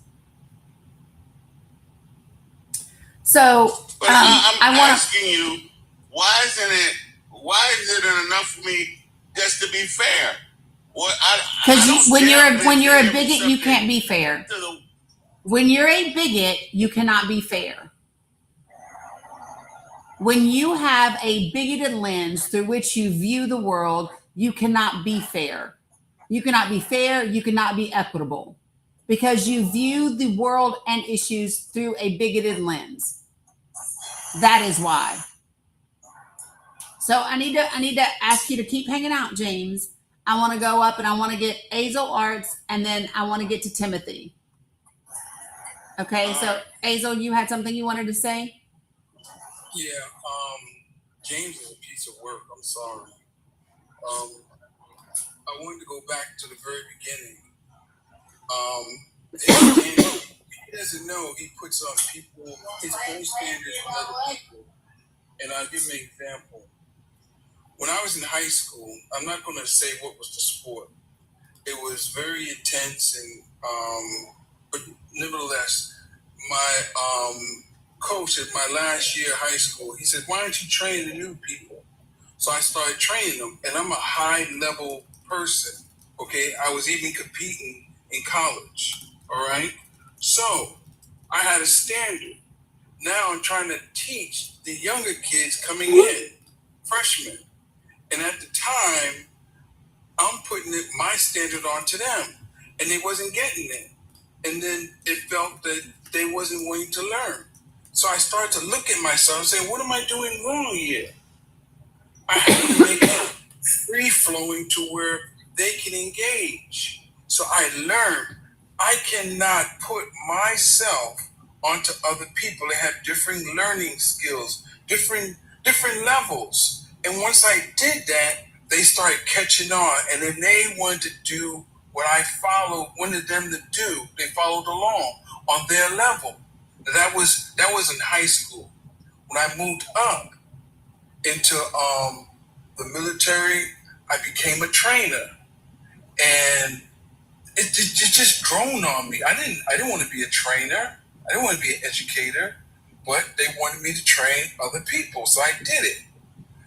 After that, went to corporate. Now this is when it got interesting. In the corporate world, you can't make mistakes based on the area I was in. So it was a lot of theory, a lot of thinking you couldn't put your hand on. So people would listen to me, and I would tell them, hey, write this stuff down. If you don't write it down, you're not going to retain it. So once that wrote it down, they caught on. The ones that didn't, they had the problem. And James, this is what you're not realizing as an educator. Go ahead. Hey, Solar, if I can get you to hold on, because I know Timothy's gotta leave, and I wanted to give 1 second just because I know he's got to leave. Hold on 1 second, Azolar. I appreciate you so much. So Timothy, you asked a question in the chat, and I brought you up, and thanks for accepting the invite. You said, why should we deconstruct? And first let me ask you, what is your understanding when I say deconstruct? What do you believe what do you believe I mean by that? What does deconstruction mean to you?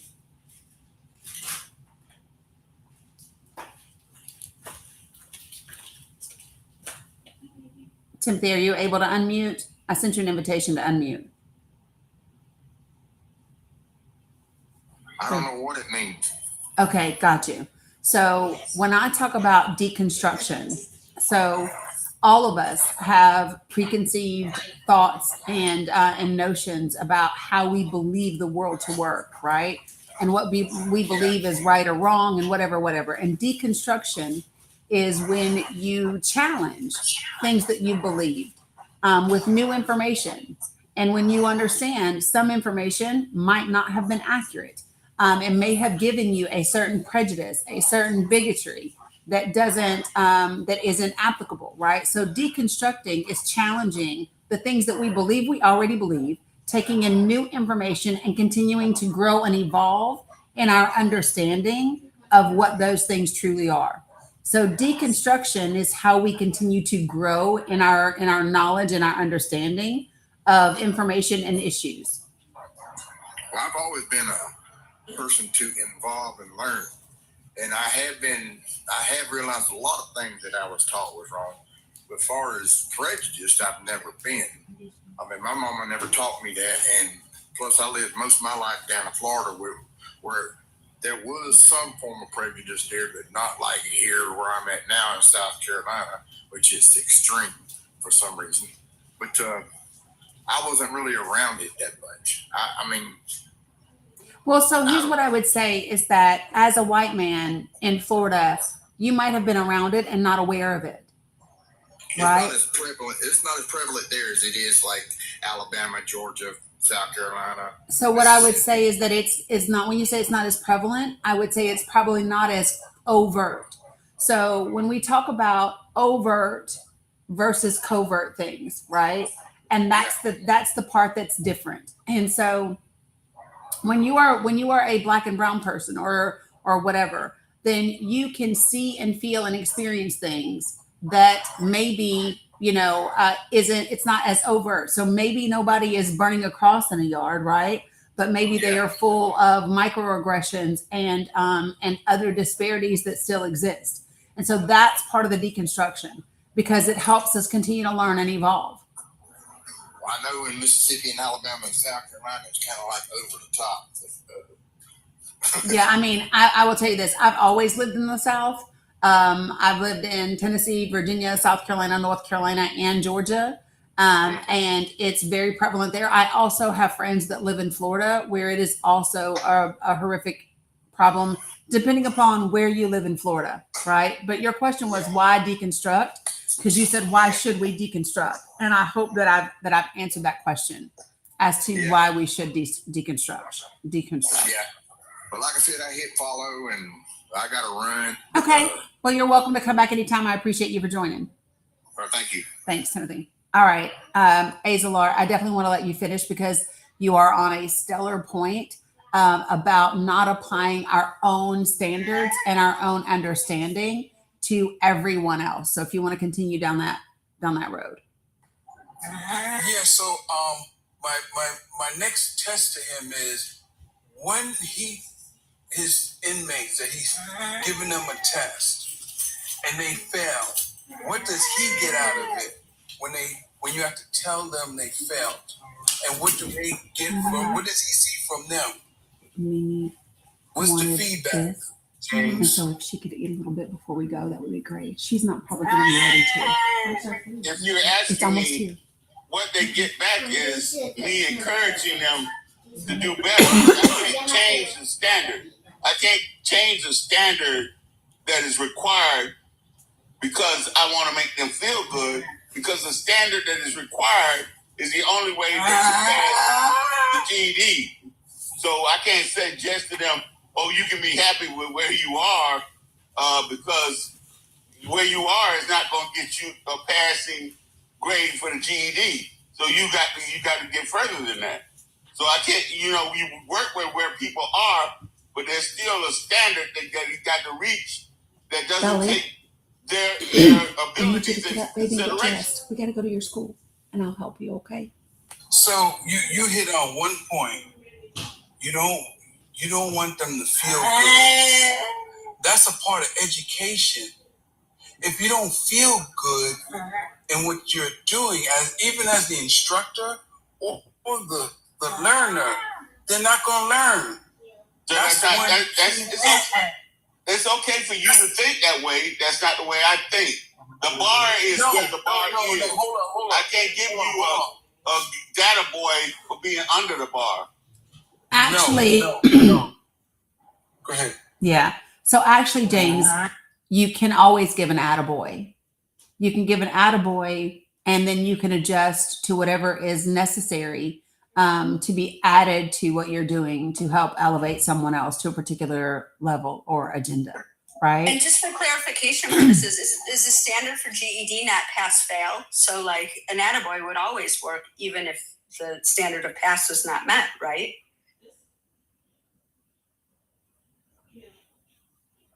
No, there's a standard that in every subject area that has to be met, and that you just participating doesn't get you to reach that standard. So let me just say this. Choosing to participate is also a success, because there are some people that can't overcome their circumstances and situations to choose to participate.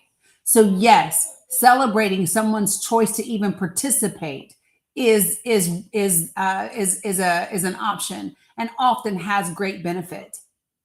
This idea that we do not celebrate people for engaging in the process and engaging in the choice to step forward is just crazy work to me.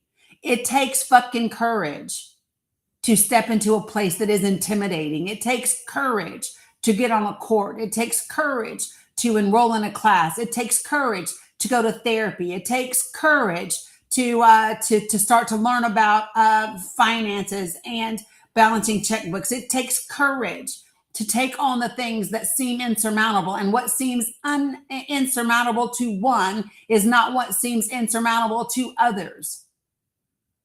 While it may seem secondary to you, you are someone who had a mother as an educator. So maybe to you, choosing to get a GED doesn't take courage, and it isn't much. For others, they may be the first person in their family to ever go down that path. And there is significant trauma and thought processes that make that a hurdle to cross. The challenge with you, James, is you do not celebrate any success that you don't deem as a success. If you do not see it as success, then it's nothing to be celebrated. And it doesn't matter how difficult it is for anyone else. That's correct. And here's a test. You can do it on anyone, a child, Bella, or even an adult. Can you get the food? When they fall, I'm hearing something. Oh, when a person falls, especially a child, and they get up, they're looking around and they're looking for someone.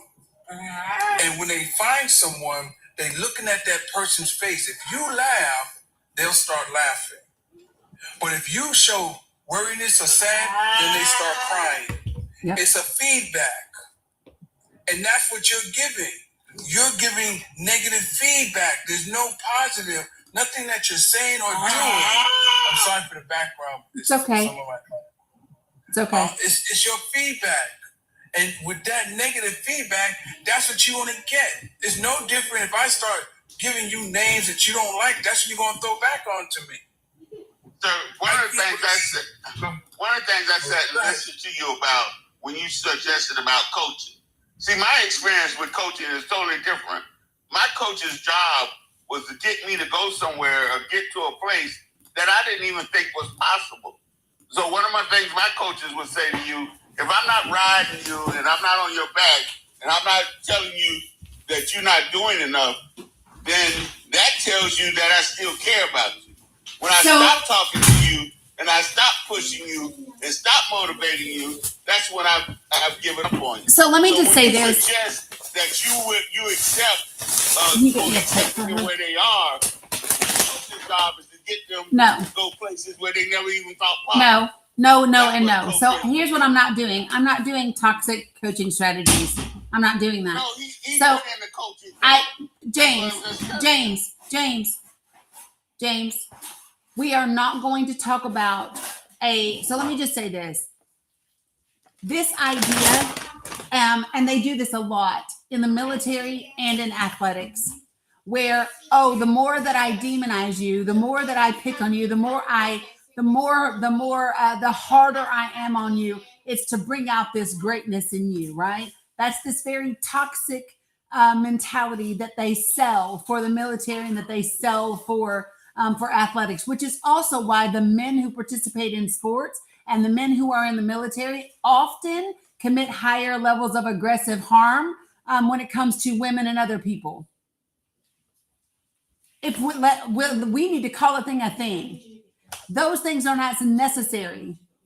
Those are not necessary to help someone rise to the best level of themselves. As a matter of fact, while it might have someone perform better, it comes from a horrific place that oftentimes has other impacts that are detrimental to their health and well-being.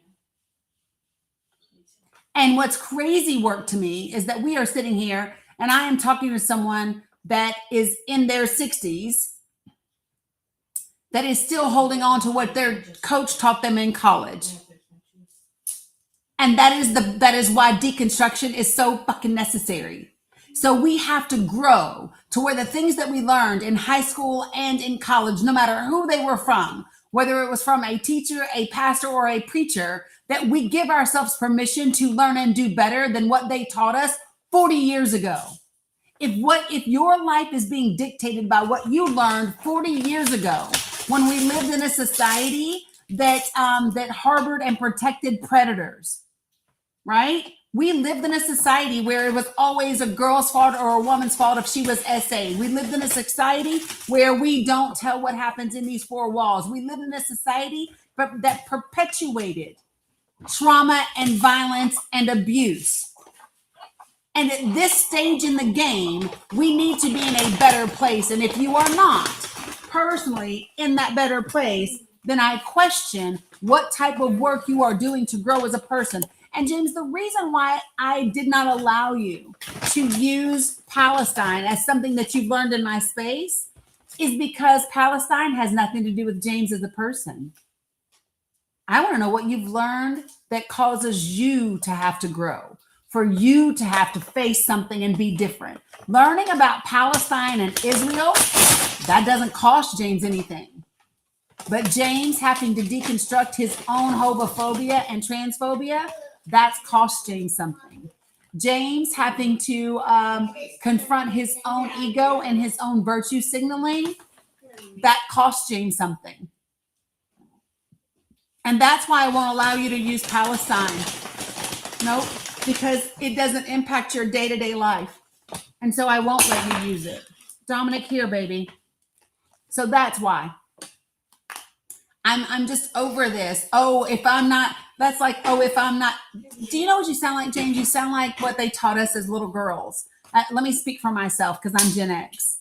What they taught me as a little girl is that if a boy picks on you, it's because he likes you.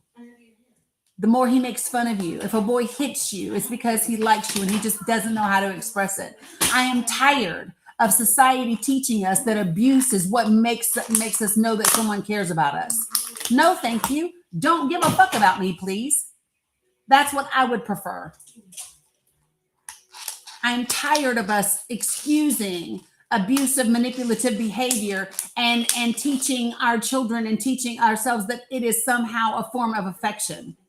No, it's not. And I could never understand why that was ever approached. Dominic. I heard that when I was growing up. I'm older, but I was like, how is that possible? Me hitting her shows that I like her. No, that didn't even register in my brain. It was reversed. I was like, how's that even a like? But Because Jane, for a long time we gave misogyny a pass in society, and it was a lot easier to make excuses for misogyny and for abusive behavior than to confront it. And we finally, only in recent decades, have had the tools and actually the courage to confront it head on instead of just to co-sign it. I'm glad I never picked that one up. But James, you need a lot of work. Personally, first thing, you don't know enough about me to know what kind of work I need. You just talk to me. Now, Dani, I've been talking to a while, so you don't assume that somehow I need a lot of work. Let me just. I'm not going to take. Let me say, James, you don't have to. But here's the thing: Azel is speaking because Azel's in here a lot. Azel's here almost every day, listening. So the reason why I feel like Azel is saying, and I understand your defensiveness, but your defensiveness is coming from ego. So while I've talked with you a lot, he's been here and listened to you a lot. And so have other people. And so when people have that opinion, it's based on they've heard our conversations over and over again. And I think the thing that is frustrating people, this is Milo's food. The thing that's frustrating people is that a lot of the hindrances for you to be able to hear what I'm saying, right, are still there. Like you keep coming back and it doesn't seem as if the disconnects that you had when you first started coming, it doesn't feel like in between your visits, you're doing the hard work. It doesn't feel like you're taking what we start with and going back and doing any other research, right? So it doesn't feel like you've gone and taken a look at any of the information on the Trevor Project. And I know you've heard me talk about the Trevor Project, and I know you've heard me talk about all of those things. And so that's where the frustration comes from, is because your positions seem to be the same. And it doesn't seem like, so like if I could put on my James hat for a minute, it's like you keep showing up to class and you think you're going to learn the lesson by only what I teach you in the 20, 30 minutes to an hour that you spend here. But you're not studying outside of my classroom, James. You're not getting any supportive text. You haven't gone to get a tutor, James, to learn the things that are being discussed in Dani's classroom. You think you're going to learn everything you need to pass this class just sitting on my panel with no work being done on your own part. You're doing no homework.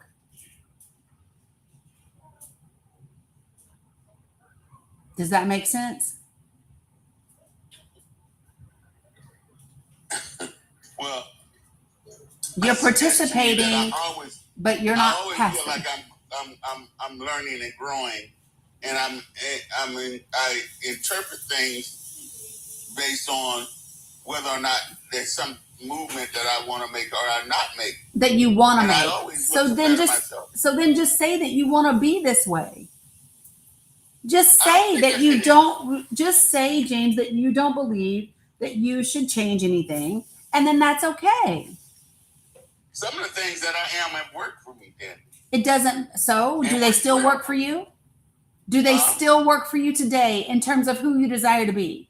Because here's the thing. I think that you like who you are and you don't want to change. No, I want to change where I think change is necessary. Right. You want to change, but only where you think it's necessary for you. unless it's, so listen, this is the thing. If it's working for you and it's beneficial to you, you have zero desire to change it, even if it's harmful to other people. Well, and James, another question for you, and again, good faith question. So, I understand you're a return that you come regularly, and you've jumped on panel before. So, if you're not willing to make all of the changes, not just the changes on your terms, then what are we doing here? Because what you're then doing, and again, I mean this in not a nasty way, but in a very, very clear way. If you're not here to just make the changes, not the conditional changes, you're wasting Dani's time, you're wasting your own time, and you're wasting everybody that's here's listening time. And the one thing that we don't get back in life, I think we can all agree, is time. Time is a very, very limited resource. Why are we wasting time with you? Why are you wasting time with us if these are just going to be conditional changes? I'd like to know. Can you confront that? First, can you address it? Foremost, I came up here because I felt comfortable in this space because I feel like Dani's space is one of those few places where intellectual and intelligent people can have a conversation. I didn't come up here because, there's something I need to change about me. When someone suggests there's something I need to make an adjustment, I'll interpret whether I make those adjustments or not. But if you're saying to me, I have to come up here and turn into Dani, that's not what this is about. No, that's not what I'm saying. I'm asking you once again in good faith to engage with my question. If you're not fully into the message, first and foremost, why are you spending time here? And then if you're not fully interested in making a change, or there are a lot of different topics up here.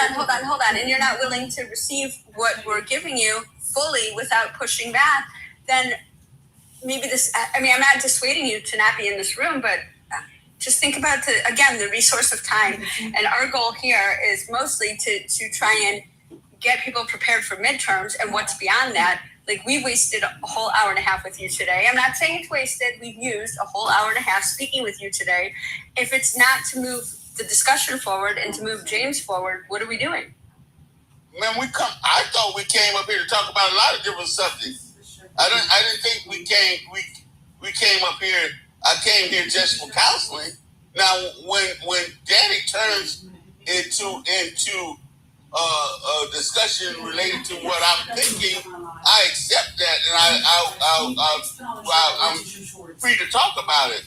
But I don't go anywhere with the feeling that I need to change who I am. I created who I am and value who I am over a period of time. I'm 66 years old, so no matter where I'm going, I'm taking that with me. Now, when somebody shares with me something that I need to alter or adjust, I'm open to that. But I don't just hold hardly just because you're talking to me. All of a sudden, I have to become who you are. I am a progressive. I would even go so far as to say I'm a socialist. But that doesn't mean I want to go as far left as some of the left people are. I'm also a conservative. I'm a conservative Democrat, along with being a socialist and a capitalist. I'm not changing that just because there are people who are further left than me and who would suggest that I need to go with them. You're not a socialist, you're not a socialist, James. You're not. I think I'm a socialist. I don't care what you think. You're not. It just tells me that as an educator, you don't know the definition of what socialism is because you're not a socialist. You do not believe in a system that is equitable for people when they need help. Your help is contingent upon people meeting a certain standard that you deem is appropriate, and that's just a fact. You've been on my panel a bajillion times, and I'm trying to rush right now, and I'm kind of frustrated because I want to be in this conversation, but the girls have orientation for school.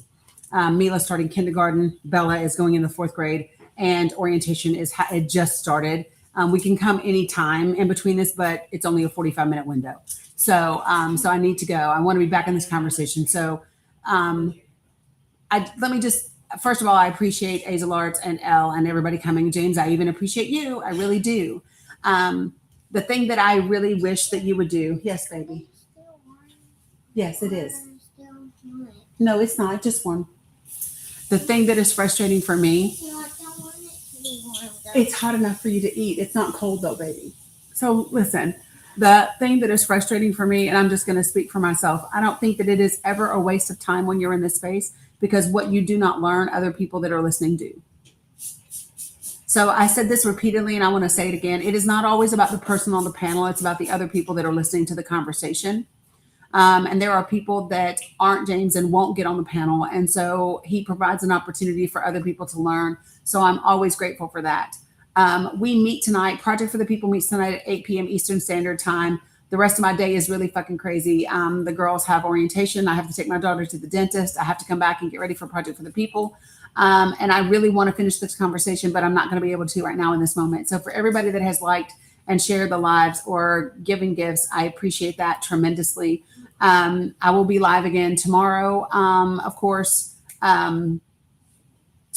James, I don't know what's necessary for you to break through the wall that you have. What I really believe it is, though, is you have to be willing to let go of your ego. And I don't know that that's something that you have a real desire to do.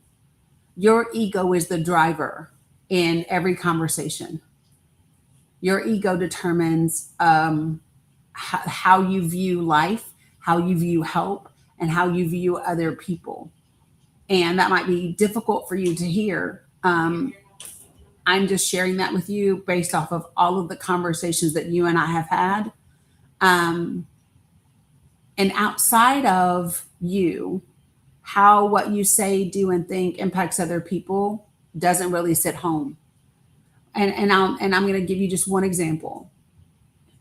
Not only myself, but other people have expressed to you that when you do that laugh that you do, it's dismissive and insulting. And you continue to do it about really serious things. Let me ask you a question, James. Can you give me the letters that represent the gay, queer, bi, and trans community? Can you give me the letters that represent that community? LBQT. Is that right? Nope. LGBTQ plus. Okay, LG. Even if you don't get IA. And so we talked about this the other day, right? And I listened. Yep. And so let me say it again. LGBTQ. 5 letters. I believe that an educator, a retired educator, can memorize 5 letters if he truly desires to. And I tried. And I don't believe that it takes that long to do so. The other day, exactly. And so for me, it just depends on if it's a priority. So I'm just saying. Okay. Anyway, so that would be it. You failed class today, James. Okay, You need to do some more homework. Thank you all for hitting 500K. I literally appreciate all of you all. Hazel Arts, James, appreciate you all. Love you, mean it. And I have to see you all later. I got to get these kiddos out of here. Okay. Thank you again. Yeah.